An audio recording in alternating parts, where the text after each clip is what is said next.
स्वागत देश विदेश ਵਿੱਚ ਬੈਠੇ ਸਾਰੇ ਦਰਸ਼ਕਾਂ ਦਾ ਸਵਾਗਤ ਕਰਦੇ ਹਾਂ ਤੁਹਾਡੇ ਆਪਣੇ ਪਸੰਦੀਦਾ ਪ੍ਰੋਗਰਾਮ ਗੱਲਾਂ ਤੇ ਗੀਤ ਦੇ ਵਿੱਚ। ਮੈਂ ਹਾਂ ਅਨਮੋਲ ਤੇ ਮੈਂ ਹਾਂ ਵਰੁਣ ਕੌਰ ਮਾਨ।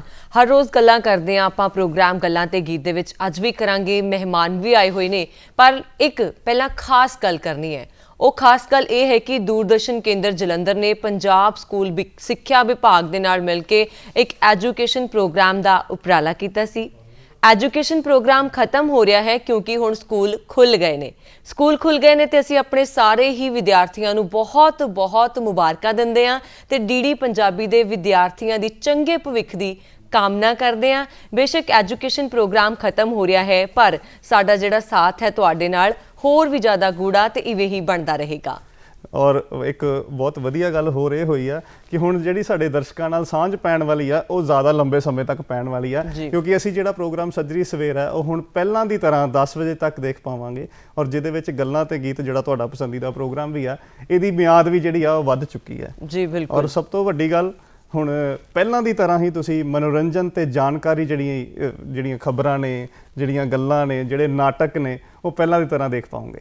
ਮਤਲਬ ਕਿ ਹੁਣ ਸਾਰੇ ਪ੍ਰੋਗਰਾਮ ਤੁਸੀਂ ਦੇਖ ਸਕਦੇ ਹੋ। ਗੱਲਾਂ ਤੇ ਗੀਤ ਨੂੰ ਪੂਰਾ ਸਮਾਂ ਦੇਖ ਸਕਦੇ ਹੋ। ਗੱਲਾਂ ਤੇ ਗੀਤ ਤੋਂ ਯਾਦ ਆਇਆ, ਆਪਾਂ ਗੱਲਾਂ ਤੇ ਗੀਤ ਦੇ ਸੈੱਟ ਤੇ ਬੈਠੇ ਹਾਂ ਤੇ ਗੱਲਾਂ ਕਰਨ ਦੇ ਲਈ ਸਾਡੇ ਸਟੂਡੀਓ ਦੇ ਵਿੱਚ ਜਿਹੜੇ ਮਹਿਮਾਨ ਨੇ ਉਹ ਪਹੁੰਚ ਚੁੱਕੇ ਨੇ। ਜਦੋਂ ਸਾਡੀ ਜ਼ਿੰਦਗੀ ਦੇ ਵਿੱਚ ਅਸੀਂ ਨਿਰਾਸ਼ ਹੁੰਦੇ ਆ ਨਾ, ਕੋਈ ਆ ਕੇ ਗਵਾਂਢੀ ਵੀ ਹੱਲਾਸ਼ੇਰੀ ਦੇ ਦੇਵੇ ਨਾ ਅਨਮੋਲ ਜੀ, ਤੇ ਬੰਦਾ ਨਾ ਚੁਸਤ ਹੋ ਜਾਂਦਾ ਹੈ। ਉਹਨੂੰ ਲੱਗਦਾ ਹੈ ਕਿ ਕਿਸੇ ਨੇ ਹੌਸਲਾ ਦਿੱਤਾ। ਹੌਸਲਾ ਬੜੀ ਵੱਡੀ ਚੀਜ਼ ਹੈ। ਤੇ ਜਦੋਂ ਗੱਲ ਹੁੰਦੀ ਹੈ ਮੋਟੀਵੇਸ਼ਨ ਦੀ, ਪ੍ਰੇਰਨਾ ਦੀ, ਫਿਰ ਜਦੋਂ ਕੋਈ ਅਜਿਹਾ ਬੁਲਾਰਾ ਸਾਡੇ ਵਿਚਕਾਰ ਪਹੁੰਚੇ ਫਿਰ ਹੋਰ ਵੀ ਵਧੀਆ ਲੱਗਦਾ ਹੈ। ਕਿਉਂਕਿ ਕਰੋਨਾ ਦੇ ਦੌਰਾਨ ਅਸੀਂ ਬੜੇ ਹੀ ਉੱਚੇ ਨੀਵੇਂ ਪੜਾਵਾਂ ਚੋਂ ਲੰਘੇ, ਸਾਨੂੰ ਹੌਸਲਿਆਂ ਦੀ ਲੋੜ ਪਈ, ਹਿੰਮਤ ਦੀ ਲੋੜ ਪਈ, ਬੜੀਆਂ ਗੱਲਾਂ ਜਾਣਨ ਦੀ ਲੋੜ ਪਈ। ਹੋਰ ਵੀ ਬਹੁਤ ਸਾਰੀਆਂ ਗੱਲਾਂ ਕਰਾਂਗੇ ਅੱਜ ਦੇ ਮਾਹਿਰ ਮਹਿਮਾਨ ਦੇ ਨਾਲ। ਸਾਡੇ ਸਟੂਡੀਓ ਦੇ ਵਿੱਚ ਪਹੁੰਚੇ ਨੇ ਸਿਮਰਜੀਤ ਸਿੰਘ ਜੀ, ਜੋ ਕਿ ਮੋਟੀਵੇਸ਼ਨਲ ਸਪੀਕਰ ਨੇ, ਪ੍ਰੇਰਨਾਦਾਇਕ ਬੁਲਾਰੇ। ਬਹੁਤ ਬਹੁਤ ਸਵਾਗਤ ਹੈ ਪ੍ਰੋਗਰਾਮ ਦੇ ਵਿੱਚ। ਬਹੁਤ ਔਰ ਜਿਸ ਵਿਸ਼ੇ ਤੇ ਅਸੀਂ ਇਹਨਾਂ ਨਾਲ ਗੱਲਬਾਤ ਕਰਾਂਗੇ ਉਹ ਹੋਏਗੀ ਜੀ ਸਕਾਰਾਤਮਕ ਸੋਚ ਜੀ। ਤਾਂ ਸਕਾਰਾਤਮਕ ਸੋਚ ਦੀ ਅਸੀਂ ਗੱਲਬਾਤ ਕਰਨੀ ਹੈ।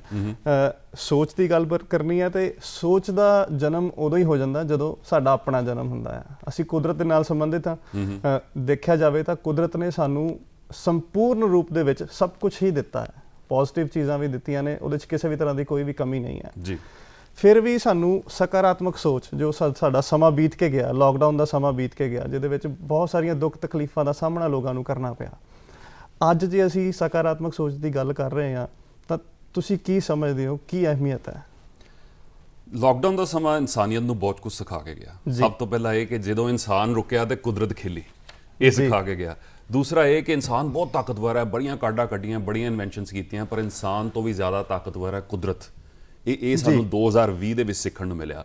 ਪਰ ਤੀਸਰੀ, ਕਿਉਂਕਿ ਇਹ ਪੜਾਅ ਹੁਣ ਕਰੋਨਾ ਮਹਾਮਾਰੀ ਦਾ ਖਤਮ ਹੋ ਰਿਹਾ, ਅਸੀਂ ਅੱਗੇ ਵੱਧ ਰਹੇ ਹਾਂ, ਤੀਸਰੀ ਜਿਹੜੀ ਬੜੀ ਵੱਡੀ ਚੀਜ਼ ਇਹ 'ਚੋਂ ਨਿਕਲੀ ਉਹ ਇਹ ਆ ਕਿ ਮੁਸੀਬਤ ਜਿੰਨੀ ਵੱਡੀ ਕਿਉਂ ਨਾ ਹੋਵੇ, ਕਿੰਨੀ ਵੱਡੀ, ਜਦੋਂ ਕਰੋਨਾ ਸ਼ੁਰੂ ਹੋਇਆ ਤਾਂ ਕਿੰਨਾ ਖੌਫ ਸੀ, ਕਿੰਨੀਆਂ ਉਹਨੇ ਜਾਨਾਂ ਲਈਆਂ, ਪੂਰੀ ਦੁਨੀਆ ਨੂੰ ਇੱਕ ਤਰੀਕੇ ਨਾਲ ਰੋਕ ਦਿੱਤਾ, ਪਰ ਉਸ ਵੀ ਮੁਸੀਬਤ 'ਚੋਂ ਅੱਜ ਇਨਸਾਨੀਅਤ ਬਾਹਰ ਨਿਕਲ ਆਈ ਹੈ ਵੈਕਸੀਨ ਦੇ ਆਉਣ ਕਰਕੇ, ਤੇ ਭਾਰਤ ਇਸ ਚੀਜ਼ ਦੇ ਵਿੱਚ ਅੱਗੇ ਹੈ।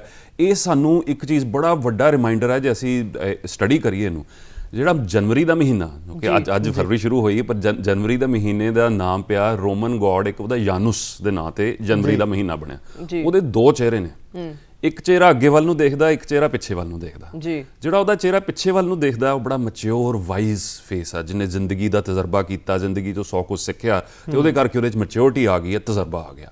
ਉਹਦਾ ਦੂਸਰਾ ਚਿਹਰਾ ਇੱਧਰ ਵੱਲ ਨੂੰ ਦੇਖ ਰਿਹਾ, ਅੱਗੇ ਵੱਲ ਨੂੰ ਦੇਖ ਰਿਹਾ, ਉਹ ਬੜਾ ਯੰਗ, ਨੌਜਵਾਨ, ਬੜਾ ਐਨਰਜੈਟਿਕ ਚਿਹਰਾ, ਤੇ ਉਹ ਦੋਵੇਂ ਚਿਹਰੇ ਇੱਕ ਹੀ ਤਸਵੀਰ 'ਚ ਬਣੇ ਹੋਏ ਨੇ। ਉਹਦਾ ਨਾਂ ਸੀ ਯਾਨੂਸ ਤੇ ਉਹਦੇ ਨਾਂ ਤੋਂ ਜਨਵਰੀ ਦਾ ਮਹੀਨਾ, ਕਿਉਂਕਿ ਰੋਮਨ ਕੈਲੰਡਰ ਦੇ ਅਕੋਰਡਿੰਗ ਜਿਹੜਾ।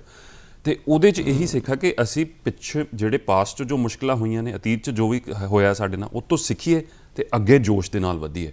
2020 ਤੇ ਕਰੋਨਾ ਮਹਾਮਾਰੀ ਸਾਨੂੰ ਇਹੀ ਕੁਝ ਸਿਖਾ ਕੇ ਗਿਆ ਕਿ ਮੁਸ਼ਕਿਲਾਂ ਬਹੁਤ ਵੱਡੀਆਂ ਹੋ ਸਕਦੀਆਂ ਨੇ, ਠੀਕ ਹੈ ਜੀ, ਪਰ ਉਹਦੇ 'ਚੋਂ ਨਿਕਲਣ ਦੀ ਹਿੰਮਤ, ਊਰਜਾ, ਰਿਸੋਰਸਿਸ, ਹਰ ਇੱਕ ਚੀਜ਼ ਇਨਸਾਨੀਅਤ ਵਿੱਚ ਹੈ, ਪਰ ਨਾਲ ਨਾਲ ਅਸੀਂ ਕੁਦਰਤ ਦੀ ਵੀ ਜਿਹੜੀ ਪਰਵਾਹ ਕਰੀਏ। ਅਸੀਂ ਇੰਨੇ ਨਾ ਆਪਣੇ ਆਪ ਨੂੰ ਸਮਝਣ ਲੱਗ ਪਈਏ ਕਿ ਅਸੀਂ ਸਭ ਕੁਝ ਹਾਂ, ਕਿਉਂਕਿ ਜਦੋਂ ਫਿਰ ਰੱਬ ਦਾ ਆਰਡਰ ਆਉਣਾ ਉਦੋਂ ਸਾਰੀ ਦੁਨੀਆ, ਜਦੋਂ ਲੋਕਡਾਊਨ 'ਚ ਰੁਕ ਗਈ ਸੀ ਨਾ ਇੱਕ ਵਾਰੀ, ਉੱਦਾਂ ਰੁਕ ਜਾਣੀ ਹੈ। ਪਰ ਇੱਦਾਂ ਦੇ ਮੁਸ਼ਕਿਲ ਸਮੇਂ ਦੇ ਵਿੱਚ ਮੈਂ ਸਮਝਦਾ ਸੋਚ ਹੀ ਹੈ ਕਿ ਸਕਾਰਾਤਮਕ ਸੋਚ ਹੀ ਹੈ, ਆਪਟਿਮਿਜ਼ਮ ਹੀ ਹੈ ਜਿਹੜੀ ਇਨਸਾਨ ਨੂੰ ਮੁਸ਼ਕਿਲ ਤੋਂ ਮੁਸ਼ਕਿਲ ਸਮੇਂ 'ਚੋਂ ਕੱਢ ਕੇ ਲੈ ਕੇ ਆਉਂਦੀ ਹੈ। ਕਈ ਵਾਰੀ ਗੱਲ ਹੁੰਦੀ ਹੈ ਖੁਸ਼ੀ ਦੀ, ਪੋਜ਼ਿਟਿਵ ਐਟੀਟਿਊਡ ਦੀ, ਮੈਂ ਇਹਨਾਂ ਸਾਰੀਆਂ ਚੀਜ਼ਾਂ ਨੂੰ ਆਊਟਕਮ ਸਮਝਦਾ। ਯਾਨੀ ਇਹਦੇ 'ਚ ਕੁਝ ਪਾਓਗੇ ਤੇ ਇਹ ਚੀਜ਼ ਨਿਕਲੇਗੀ। ਖੁਸ਼ੀ ਆਪਣੇ ਆਪ ਹਾਸਲ ਕਰਨ 'ਚ ਨਹੀਂ ਅਚੀਵ ਹੁੰਦੀ। ਇਹ ਸਭ ਤੋਂ ਵੱਡਾ ਵਹਿਮ ਹੈ ਜਿਹੜਾ ਅਸੀਂ ਦੂਰ ਕਰਨਾ, ਜੋ ਅੱਜ ਕੱਲ੍ਹ ਸੋਸ਼ਲ ਮੀਡੀਆ ਤੋਂ ਜਾਂ ਹੋਰ ਚੀਜ਼ਾਂ ਤੋਂ ਬਣ ਗਿਆ। ਅਸੀਂ ਖੁਸ਼ੀ ਦੇ ਪਿੱਛੇ ਭੱਜਾਂਗੇ ਤੇ ਖੁਸ਼ੀ ਲੱਭਣ ਵਾਲੀ ਉਹ ਚੀਜ਼ ਹੈ ਨਹੀਂ। ਅਸੀਂ ਕੋਈ ਕੰਮ ਇਦਾਂ ਦਾ ਕਰਾਂਗੇ, ਕੋਈ ਸੋਚ ਇਦਾਂ ਦੀ ਬਣਾਵਾਂਗੇ, ਕੋਈ ਡੇਲੀ ਰੂਟੀਨ ਇਦਾਂ ਦਾ ਬਣਾਵਾਂਗੇ, ਕਿਸੇ ਐਸੇ ਮਿਸ਼ਨ ਨਾਲ ਜੁੜਾਂਗੇ ਤੇ ਫਿਰ ਖੁਸ਼ੀ ਆਟੋਮੈਟਿਕਲੀ ਸਾਡੀ ਲਾਈਫ ਜਿਹੜੀ ਹੈ ਉਹਦੇ ਵਿੱਚ ਉਤਪੰਨ ਹੋਏਗੀ। ਇਹ ਚੀਜ਼ ਜਿਹੜੀ ਸੋਚ, ਤਾਂ ਕਰਕੇ ਮੈਂ ਸਮਝਦਾ ਕਿ ਸੋਚ ਬੜੀ ਇੰਪੋਰਟੈਂਟ ਹੈ। ਜਦੋਂ ਅਸੀਂ ਸੋਚਣ ਦੀ ਗੱਲ ਕਰਦੇ ਹਾਂ, ਸੋਚਦੇ ਬੜਾ ਕੁਛ ਹੈ ਕਿ ਇੱਕ ਬੱਚੇ ਦੀ ਉਦਾਹਰਨ ਲੈਂਦੇ ਹਾਂ, ਕਦੇ ਉਸਨੇ ਡਾਕਟਰ ਬਣਨਾ ਹੈ, ਕਦੇ ਉਹਦੇ ਦਿਲ ਕਰਦਾ ਕਿ ਉਹ ਫੈਸ਼ਨ ਡਿਜ਼ਾਈਨਰ ਬਣ ਜਾਵੇ, ਕਦੇ ਦਿਲ ਉਹਦਾ ਕਰਦਾ ਕਿ ਉਹ ਇੰਜੀਨੀਅਰ ਬਣ ਜਾਵੇ। ਸੋਚ ਉਹਦੇ 'ਚ ਬਹੁਤ ਹੈ, ਇੱਕ ਸਕਾਰਾਤਮਕ ਸੋਚ ਹੈ ਉਸਦੇ ਅੰਦਰ, ਪਰ ਉਹਦੇ ਅੰਦਰ ਟੀਚਾ ਨਹੀਂ ਹੈਗਾ। ਪੋਜ਼ਿਟਿਵ ਥਿੰਕਿੰਗ ਦੇ ਨਾਲ ਇੱਕ ਸਹੀ ਟੀਚਾ ਹੋਣਾ ਕਿੰਨਾ ਜ਼ਰੂਰੀ ਹੈ। ਦੇਖੋ, ਬੱਚਾ ਤੇ ਪੈਦਾ ਹੁੰਦਾ, ਓਸ਼ੋ ਨੇ ਲਿਖਿਆ ਸੀ, ਕਹਿੰਦਾ ਕਿ ਅਸੀਂ ਬੱਚਿਆਂ ਨੂੰ ਇੰਨੀ ਪੜ੍ਹਾਉਣ ਦੀ ਕਾਹਲੀ 'ਚ ਕਿਉਂ ਆ ਜੀ। ਜਦੋਂ ਬੱਚਾ ਪੈਦਾ ਹੁੰਦਾ ਸਾਨੂੰ ਬੜੀ ਕਾਹਲੀ ਹੁੰਦੀ, ਫਟਾਫਟ ਬੋਲਣਾ ਵੀ ਸ਼ੁਰੂ ਕਰ ਦੇਵੇ, ਹੈ ਨਾ। ਜਦੋਂ ਬੋਲਣਾ ਸ਼ੁਰੂ ਕਰਦਾ ਹਰ ਮਾਪਿਓ ਕਹਿੰਦਾ ਵੀ ਹੁਣ ਚੁੱਪ ਕਰਨਾ ਸ਼ੁਰੂ ਕਰ ਰਿਹਾ। ਓਸ਼ੋ ਨੇ ਲਿਖਿਆ, ਕਹਿੰਦਾ ਕਿ ਅਸੀਂ ਇੰਨੀ ਜਲਦੀ 'ਚ ਕਿਉਂ ਆ ਕਿ ਅਸੀਂ ਆਪਣੇ ਬੱਚਿਆਂ ਨੂੰ ਸਿਖਾਈਏ, ਕੀ ਪਤਾ ਸਾਡੇ ਬੱਚੇ ਸਾਨੂੰ ਸਿਖਾਉਣ ਲਈ ਆਏ ਹੋਣ। ਬੜੀ ਡੂੰਘੀ ਗੱਲ ਆ। ਤੇ ਬੱਚੇ ਸਾਨੂੰ ਸਿਖਾਉਣ ਲਈ ਆਉਂਦੇ ਨੇ। ਜਿਹੜੀ ਇਨਸਾਨੀਅਤ ਦਾ ਅਸਲੀ ਚਿਹਰਾ ਉਹ ਬਚਪਨ 'ਚ ਆ, ਉਹ ਬੇਪਰਵਾਹ, ਉਹ ਸਭ ਕੁਝ, ਹੈ ਨਾ, ਉਹ ਸਾਰਾ ਕੁਝ ਮੰਨਦਾ ਬੱਚਾ ਹੈ ਸੋਚ ਕੇ ਕਿ ਸਾਰਾ ਕੁਝ ਮੈਨੂੰ ਉਪਲਬਧ ਕੀਤਾ ਜਾਂਦਾ, ਰਾਈਟ। ਉਹ ਇੱਕ ਡਿਫਰੈਂਟ ਜੀ ਚੀਜ਼ ਖੁਸ਼ੀ ਦੇ ਵਿੱਚ ਰਹਿੰਦਾ ਤੇ ਉਸ ਖੁਸ਼ੀ ਤੋਂ, ਉਸ ਪੋਸੀਬਿਲਿਟੀ ਤੋਂ, ਉਹਨਾਂ ਸੰਭਾਵਨਾਵਾਂ ਤੋਂ ਅਸੀਂ ਸਿੱਖਣਾ। ਤੁਸੀਂ ਬੱਚੇ ਨੂੰ ਪੁੱਛੋਗੇ, ਜਿੱਦਾਂ ਤੁਸੀਂ ਕਿਹਾ, ਉਹ ਤੁਹਾਨੂੰ ਇੱਕ ਨਹੀਂ 4 ਚੀਜ਼ਾਂ ਦੱਸੇਗਾ ਤੇ ਇਹ ਚੀਜ਼ ਗਲਤ ਨਹੀਂ ਹੈ। ਇਹ ਚੀਜ਼ ਹੈ ਕਿ ਉਹਦੇ ਅੰਦਰ ਊਰਜਾ ਨੂੰ ਲੱਗਦਾ ਮੈਂ ਇੱਕ ਤੋਂ ਜ਼ਿਆਦਾ ਚੀਜ਼ ਕਰ ਸਕਦਾ। ਅਸੀਂ ਹੌਲੀ ਸਿਖਾਉਂਦੇ ਹਾਂ, ਉਹਨੂੰ ਬਾਉਂਡਰੀਜ਼ ਬਣਾਉਂਦੇ ਹਾਂ। ਨਹੀਂ ਤੂੰ ਇਹ ਕਰ ਸਕਦਾ, ਕਿਉਂਕਿ ਨਹੀਂ ਕਾਕਾ ਜ਼ਿਆਦਾ ਵੱਡੇ ਖੁਆਬ ਨਾ ਦੇਖ, ਜਾਂ ਤੂੰ ਆਹ ਨਾ ਕਰ, ਉਹ ਨਾ ਕਰ। ਅਸੀਂ ਉਹ ਰੇਖਾਵਾਂ ਖਿੱਚਦੇ ਹਾਂ, ਅਸੀਂ ਸੋਚ ਨੂੰ ਸੀਮਿਤ ਕਰਦੇ ਹਾਂ। ਕਿਉਂਕਿ ਅਸੀਂ ਆਪਣੀ ਸੋਚ ਦੇ ਅਕੋਰਡਿੰਗ ਚੱਲ ਰਹੇ ਹਾਂ, ਪਰ ਉਹ ਤਾਂ ਸਾਡੇ ਤੋਂ 50 ਸਾਲ ਅੱਗੇ ਦੀ ਸੋਚ ਲੈ ਕੇ ਆਲਰੇਡੀ ਆਇਆ। ਖਲੀਲ ਜਿਬਰਾਨ ਬੜੇ ਫੇਮਸ ਪੋਇਟ ਸੀਗੇ, ਉਹਨਾਂ ਨੇ ਲਿਖਿਆ ਕਿ you can give the children your love but not your thoughts. ਤੁਸੀਂ ਬੱਚੇ ਨੂੰ ਆਪਣਾ ਪਿਆਰ ਦੇ ਸਕਦੇ ਹੋ, ਪਰ ਆਪਣੇ ਖਿਆਲ ਦੇਣ ਦੀ ਕੋਸ਼ਿਸ਼ ਨਾ ਕਰੋ, ਯਾਨੀ ਆਪਣੇ ਸੁਪਨੇ ਦੇਣ ਦੀ ਨਾ ਕੋਸ਼ਿਸ਼ ਕਰੋ। ਹਾਂ, ਦੂਸਰੀ ਬੜੀ ਅਹਿਮ ਚੀਜ਼, ਤੁਸੀਂ ਬੱਚਿਆਂ ਦੀ ਗੱਲ ਕੀਤੀ ਤੇ ਮਿਸ਼ਨ ਦੀ ਗੱਲ ਕੀਤੀ, ਟੀਚੇ ਦੀ ਗੱਲ ਕੀਤੀ। ਕਹਿੰਦੇ ਬੱਚੇ ਲਈ ਸਭ ਤੋਂ ਵੱਡਾ ਬੋਝ ਹੈ ਉਹਦੇ ਪੇਰੈਂਟਸ ਦੀ ਉਹ ਜ਼ਿੰਦਗੀ ਜਿਹੜੀ ਉਹਨੇ ਖੁਦ ਨਹੀਂ ਆਪ ਜੀ ਜੋ ਆਪਣੀ ਜ਼ਿੰਦਗੀ ਚੋਂ ਨਹੀਂ ਕਰ ਸਕਿਆ, ਉਹ ਬੱਚੇ ਲਈ ਸਭ ਤੋਂ ਵੱਡਾ ਬੋਝ ਹੈ। ਇਹ ਬੋਝ ਅਸੀਂ ਬੱਚਿਆਂ ਉੱਤੇ ਨਾ ਪਾਈਏ। ਅਸੀਂ ਇਹ ਦੇਖੀਏ ਇਹ ਬੱਚੇ ਵਿੱਚ ਕਰਨ ਦੀ ਕੀ ਸ਼ਮਤਾ ਹੈ, ਇਹ ਕੁਦਰਤ ਵੱਲੋਂ ਕੀ ਚੀਜ਼ਾਂ ਲੈ ਕੇ ਆਇਆ, ਉਹਨੂੰ ਉਭਾਰਨ ਦੀ ਸਾਹਮਣੇ ਕੋਸ਼ਿਸ਼ ਕਰੀਏ। ਹੌਲੀ ਉਹਨਾਂ ਦਾ ਰਸਤਾ ਆਪੇ ਮਿਲ ਜਾਏਗਾ ਕਿਉਂਕਿ ਉਹ 5 ਚੀਜ਼ਾਂ ਸੋਚ ਰਿਹਾ, ਦੈਟ ਮੀਨਸ ਉਹਦਾ ਬ੍ਰੇਨ 'ਚ ਹਾਲੇ એનર્ਜੀ ਹੈਗੀ ਹੈ, ਊਰਜਾ ਹੈਗੀ ਹੈ। ਜਿਵੇਂ ਤੁਸੀਂ ਦੱਸਿਆ ਕਿ ਉਹ ਬੱਚਾ ਜਿਹੜਾ ਉਹ 3-4 ਚੀਜ਼ਾਂ ਕਰਨ ਦੀ ਸੋਚ ਰੱਖਦਾ, ਲੇਕਿਨ ਜਿੱਦਾਂ ਉਹ ਬੱਚਾ ਵੱਡਾ ਹੁੰਦਾ ਨਾ, ਸ਼ਾਇਦ ਬਾਹਰਲਾ ਮਾਹੌਲ ਉਹਨੂੰ ਇੰਨਾ ਜ਼ਿਆਦਾ ਪ੍ਰਭਾਵਿਤ ਕਰਦਾ, ਕਿਤੇ ਨਾ ਕਿਤੇ ਆਤਮ ਵਿਸ਼ਵਾਸ ਦੀ ਕਮੀ ਆਣੀ ਸ਼ੁਰੂ ਹੋ ਜਾਂਦੀ ਹੈ। ਅਸੀਂ ਪਾਉਂਦੇ ਜੀ। ਉਹ ਕਿਹੜੇ ਐਸੇ ਰੋਲ ਹੋਣੇ ਚਾਹੀਦੇ ਸਾਡੇ ਪੇਰੈਂਟਸ ਦੇ, ਸਾਡੇ ਟੀਚਰਸ ਦੇ, ਸਾਡੇ ਆਲੇ ਦੁਆਲੇ ਦੇ, ਕਿ ਉਹ ਜਿਹੜਾ ਆਤਮ ਵਿਸ਼ਵਾਸ ਹੈ ਉਹ ਘਟਣ ਦੀ ਬਜਾਏ ਵਧੇ? ਸਭ ਤੋਂ ਪਹਿਲਾਂ ਉਹਦੇ 'ਚ ਇਹ ਕਿ ਕੁਛ ਵੀ ਪੋਸੀਬਲ ਹੈ। ਅਸੀਂ ਜਿੱਦਾਂ ਅਸੀਂ ਇੱਕ ਸਾਈਕੋਲੋਜੀ ਟਰਮ ਆਉਂਦੀ ਹੈ ਜਿਹਨੂੰ ਸੈਲਫ ਲਿਮਿਟਿੰਗ ਬਿਲੀਫ ਕਹਿੰਦੇ ਹਾਂ, ਯਾਨੀ ਉਹ ਰੇਖਾਵਾਂ ਜਿਸ ਅਸੀਂ ਆਪ ਖਿੱਚ ਲਈਆਂ ਵੀ ਕਿਉਂਕਿ ਮੈਂ ਇਸ ਬੈਕਗਰਾਊਂਡ ਤੋਂ ਤਾਂ ਮੈਂ ਇਹ ਕਰ ਸਕਦਾ, ਜਾਂ ਮੇਰਾ ਜਿਹੜਾ ਮਿਸ਼ਨ ਹੈ, ਮੇਰਾ ਟੀਚਾ ਇੱਥੇ ਤੱਕ ਲਿਮਿਟਿਡ, ਇੱਥੇ ਤੱਕ ਸੀਮਤ ਹੋਣਾ ਚਾਹੀਦਾ ਕਿਉਂਕਿ ਮੇਰੀ ਜੋ ਬੈਕਗਰਾਊਂਡ ਉਹ ਇੱਦਾਂ, ਮੇਰੇ ਪਿਛੋਕੜ ਇੱਦਾਂ, ਠੀਕ ਹੈ। ਇਹ ਪੇਰੈਂਟਸ ਨੇ, ਟੀਚਰਸ ਨੇ, ਹਰ ਇੱਕ ਨੇ ਇਸ ਚੀਜ਼ ਨੂੰ ਕੰਟਰਾਡਿਕਟ ਕਰਨਾ, ਯਾਨੀ ਇਹਦੇ ਅਗੇਂਸਟ ਸਲਾਹ ਦੇਣੀ ਹੈ। ਦੇਖ ਬੇਟਾ, ਉਹ ਬੱਚਾ ਸਰਕਾਰੀ ਸਕੂਲ 'ਚ ਪੜ੍ਹਿਆ ਸੀ, ਅੱਜ ਉਹ ਕਿੱਥੇ ਪਹੁੰਚਿਆ। ਇਹ ਅਸੀਂ ਐਵੀਡੈਂਸ ਉਦਾਂ ਦਾ ਦੇਣਾ, ਅਸੀਂ ਪ੍ਰੂਫ ਉਦਾਂ ਦਾ ਦੇਣਾ। ਪਰ ਇਹ ਡਰ ਪੈਦਾ ਕਰਦਾ, ਜਿਹੜੀ ਤੁਸੀਂ ਗੱਲ ਬੋਲੀ ਵੀ ਉਹ ਇਦਾਂ ਪੜ੍ਹਿਆ, ਇਹ ਸਾਡੇ ਮਨ ਦੇ ਵਿੱਚ ਉਹ ਡਰ ਪੈਦਾ ਕਰਦਾ, ਇਹੀ ਕਮੀ ਪੈਦਾ ਕਰਦਾ ਫਿਰ ਆਤਮ ਵਿਸ਼ਵਾਸ ਦੀ। ਇਹ ਡਰ ਪੈਦਾ ਕਰਦਾ? ਨਹੀਂ, ਇਹ ਡਰ ਨੂੰ ਕੰਟਰਾਡਿਕਟ ਕਰੇਗਾ। ਸਗੋਂ ਜਦੋਂ ਅਸੀਂ ਇੱਕ ਬੰਦਾ ਜਿਹੜਾ ਕਹਿ ਰਿਹਾ ਵੀ ਮੈਂ ਜਦੋਂ ਮਾਊਂਟ ਐਵਰੈਸਟ ਜਿਹੜਾ ਸੀਗਾ ਦੁਨੀਆ ਦਾ ਸਭ ਤੋਂ ਉੱਚਾ ਜਿਹੜਾ ਪਰਬਤ ਆ, ਉਹ ਕਿਸੇ ਨੇ ਨਹੀਂ ਸੀ ਚੜ੍ਹਿਆ, ਤੇ ਉਹ ਹਰ ਇੱਕ ਦੇ ਮਾਈਂਡ 'ਚ ਲੱਗਦਾ ਸੀ ਪਤਾ ਨਹੀਂ ਇਹ ਸੰਭਵ ਹੋਏਗਾ ਕਿ ਨਹੀਂ ਹੋਏਗਾ, ਠੀਕ ਹੈ। ਫਿਰ ਇੱਕ ਨੇ ਕਰ ਦਿਖਾਇਆ, ਉਸ ਤੋਂ ਬਾਅਦ ਹੁਣ ਅੱਜ ਤੁਸੀਂ ਦੇਖੋਗੇ ਹਰ ਸ਼ਹਿਰ 'ਚ ਬੰਦੇ ਮਿਲ ਜਾਣਗੇ ਜਿਨ੍ਹਾਂ ਨੇ ਮਾਊਂਟ ਐਵਰੈਸਟ ਪਰਬਤ ਚੜ੍ਹਿਆ ਹੋਇਆ। ਜਦੋਂ ਇੱਕ ਬੰਦਾ ਕਰ ਦਿਖਾਉਂਦਾ, ਉਹ ਐਗਜ਼ਾਮਪਲ ਸੈੱਟ ਕਰ ਦਿੰਦਾ ਵੀ ਇਹ ਚੀਜ਼ ਸੰਭਵ ਆ, ਠੀਕ ਹੈ ਨਾ ਜੀ। ਕਹਿੰਦੇ ਕਿ ਜਿਹੜੀ ਰੇਸ ਸੀਗੀ, ਇੱਕ ਮੀਲ ਦੀ ਰੇਸ, ਉਹਦਾ ਕੋਈ ਐਗਜ਼ੈਕਟ ਟਾਈਮਿੰਗ ਸੀਗਾ, ਮੈਨੂੰ ਹੁਣ ਯਾਦ ਨਹੀਂ, ਉਹਦਾ ਵਰਲਡ ਰਿਕਾਰਡ ਨਹੀਂ ਸੀ ਟੁੱਟ ਰਿਹਾ ਕਿਉਂਕਿ ਇੱਕ ਸੋਚ ਬਣ ਗਈ ਸੀ ਕਿ ਵੀ ਇਸ ਤੋਂ ਘੱਟ ਟਾਈਮ ਦੇ ਵਿੱਚ ਇਹ ਰੇਸ ਭੱਜੀ ਨਹੀਂ ਜਾ ਸਕਦੀ, ਇਹ ਫਿਜ਼ੀਕਲੀ ਪੋਸੀਬਲ ਨਹੀਂ ਹੈ, ਇਨਸਾਨੀ ਸਰੀਰ ਦੇ ਕਾਬਿਲ ਨਹੀਂ ਹੈਗਾ। ਹਾਂ, ਕਾਬਿਲ ਨਹੀਂ ਹੈਗਾ। ਫਿਰ ਇੱਕ ਡਾਕਟਰੀ ਦਾ ਸਟੂਡੈਂਟ ਸੀ, ਐਥਲੀਟ ਨਹੀਂ ਸੀਗਾ, ਉਹਨੇ ਕਿਹਾ ਯਾਰ ਇਹ ਕਿੱਦਾਂ ਕਹਿਤਾ ਵੀ ਇਹ ਫਿਜ਼ੀਕਲੀ ਪੋਸੀਬਲ ਨਹੀਂ ਹੈ। ਉਹ ਆਪ ਰਨਿੰਗ ਵੀ ਕਰਦਾ ਸੀਗਾ, ਉਹਨੇ ਰਨਿੰਗ ਦੇ ਵਿੱਚ, ਕਾਲਜ ਦੀ ਰਨਿੰਗ ਦੇ ਵਿੱਚ ਹੀ, ਆਪਣੇ ਗਰਾਊਂਡ ਦੇ ਵਿੱਚ ਉਹ ਰਿਕਾਰਡ ਆਪ ਤੋੜ ਲਿਆ। ਦਿਲਚਸਪ ਇਹ ਗੱਲ ਹੋਈ, ਉਹਦੇ ਰਿਕਾਰਡ ਤੋੜਨ ਤੋਂ ਬਾਅਦ ਅਗਲੇ 2-3 ਮਹੀਨਿਆਂ 'ਚ ਹਾਈ ਸਕੂਲ ਦੇ ਬੱਚੇ ਜਿਹੜੇ ਉਹਨਾਂ ਨੇ ਉਹਦਾ ਰਿਕਾਰਡ ਤੋੜਨਾ ਸ਼ੁਰੂ ਕਰਤਾ। ਯਾਨੀ ਰਿਕਾਰਡ ਕਾਗਜ਼ ਤੇ ਨਹੀਂ, ਰਿਕਾਰਡ ਲੋਕਾਂ ਦੀ ਸੋਚ ਵਿੱਚ ਸੀਗਾ। ਜਦੋਂ ਸੋਚ ਚੋਂ ਰਿਕਾਰਡ ਟੁੱਟਿਆ ਸਡਨਲੀ ਕਿੰਨੇ ਹੋਰ ਲੋਕਾਂ ਨੂੰ ਲੱਗਿਆ ਇਹ ਪੋਸੀਬਲ ਹੈ। ਇਹੀ ਸਾਨੂੰ ਆਪਣੇ ਸਮਾਜ 'ਚ ਚੀਜ਼ ਚਾਹੀਦੀ ਹੈ। ਸਾਨੂੰ ਇਦਾਂ ਦੇ ਉਦਾਹਰਨ ਚਾਹੀਦੇ ਨੇ, ਚਾਹੇ ਉਹ ਐਂਟਰਪ੍ਰੈਨਿਓਰਸ ਹੋਣ, ਬਿਜ਼ਨਸ ਹੋਣ, ਜਿਹੜੇ ਵੀ ਫੀਲਡ ਦੇ ਵਿੱਚ ਲੋਕ ਅੱਗੇ ਆ ਰਹੇ ਉੱਭਰ ਕੇ, ਸਾਨੂੰ ਉਹਨਾਂ ਦੀ ਮਿਸਾਲ ਚਾਹੀਦੀ ਹੈ ਜਿਹੜੇ ਬਾਕੀਆਂ ਨੂੰ ਇਹ ਰਸਤਾ ਵਿਖਾਣ ਕਿ ਇਹ ਸੰਭਵ ਹੈ। ਉਹ ਰੇਖਾਵਾਂ ਅਸੀਂ ਖਿੱਚੀਆਂ ਹੋਈਆਂ। ਜੀ, ਆਤਮ ਵਿਸ਼ਵਾਸ ਦੀ ਗੱਲ ਚੱਲ ਰਹੀ ਹੈ। ਕਰੋਨਾ ਦੇ ਦੌਰਾਨ ਜਿਨ੍ਹਾਂ ਲੋਕਾਂ ਦੇ ਵਿੱਚ ਬਹੁਤ ਜ਼ਿਆਦਾ ਵਿਸ਼ਵਾਸ ਹੁੰਦਾ ਸੀ, ਕਿਤੇ ਕਿਤੇ ਉਹ ਵੀ ਟੁੱਟ ਗਿਆ। ਕਰੋਨਾ ਨੇ ਬਹੁਤ ਜ਼ਿਆਦਾ ਆਤਮ ਵਿਸ਼ਵਾਸ ਨੂੰ ਜਿਹੜੀ ਹੈ ਸੱਟ ਪਹੁੰਚਾਈ ਹੈ ਤੇ ਹੱਲੇ ਕੁਝ ਲੋਕ ਉਸ ਤੋਂ ਉੱਭਰ ਰਹੇ ਨੇ। ਉਹਨਾਂ ਦੇ ਲਈ ਕੀ ਕਹਿਣਾ ਚਾਹੋਗੇ? ਮੁਸ਼ਕਿਲਾਂ ਦਿਲੋਂ ਕੇ ਇਰਾਦੇ ਆਜ਼ਮਾਏਂਗੀ। ਮੁਸ਼ਕਿਲ ਇਸ ਕਰਕੇ ਹੀ ਸਾਡੀ ਜ਼ਿੰਦਗੀ ਜਾਂਦੀ ਹੈ ਕਿ ਤੁਹਾਡਾ ਇਰਾਦਾ ਕਿੰਨਾ ਸਖਤ ਹੈ। ਜੀ, ਮੁਸ਼ਕਿਲਾਂ ਦਿਲੋਂ ਕੇ ਇਰਾਦੇ ਆਜ਼ਮਾਏਂਗੀ, ख्वाबों के पर्दे निगाहों से हटाएंगी। वाह, क्योंकि ਅਸੀਂ ख्वाब ਬਣਾ ਲੈਨੇ ਨਾ ਵੀ ਜ਼ਿੰਦਗੀ ਇਦਾਂ ਹੋਣੀ ਚਾਹੀਦੀ, ਇਦਾਂ ਹੋਣੀ ਚਾਹੀਦੀ ਹੈ, ਤੇ ਉਹਦੇ ਪਰਦੇ ਕਿੰਨੇ ਹਟਾਣੇ ਨੇ? ਮੁਸ਼ਕਿਲਾਂ ਨੇ। ਜੀ, ਮੁਸ਼ਕਿਲਾਂ ਦਿਲੋਂ ਕੇ ਇਰਾਦੇ आजमाएंगी, ख्वाबों के पर्दे निगाहों से हटाएंगी, गिर गिर के तुझे है संभलना, ये ठोकरें ही तुझे चलना सिखाएंगी। गिर गिर के तुझे है संभलना, ये ठोकरें ही तुझे चलना सिखाएंगी। जे ठोकर ना होए इंसान दी जिंदगी ते वो चलना नहीं सीख सकता। जे सारा कुछ समूथ है, बिल्कुल ऐ पधरा रस्ता, वो चलना नहीं। उन्हें कभी मुश्किल का सामना ही नहीं किया, तो एक मिनट चो जो उन्होंने मुश्किल सामने आई उन्होंने हैंडल ही नहीं कर पाएगा। कोरोना महामारी 2020 जो भी बड़ा औखा समा निकलिया, हाले भी चल रहा ने, तो जो भी उस तो इलावा भी जो भी अपनी जिंदगी संघर्ष कर रहा, मेरा ਉਹਦੇ ਲਈ ਮੈਸੇਜ ਇਹ ਹੈ, ਸੰਘਰਸ਼ ਤੁਹਾਨੂੰ ਹੋਰ ਤਗੜਾ ਬਣਾਉਂਦਾ, ਤੁਹਾਨੂੰ ਸਖਤ ਬਣਾਉਂਦਾ ਤੇ ਚੈੱਕ ਕਰਦਾ ਤੁਹਾਡਾ ਇਰਾਦਾ ਸਖਤ ਹੈ ਕਿ ਨਹੀਂ।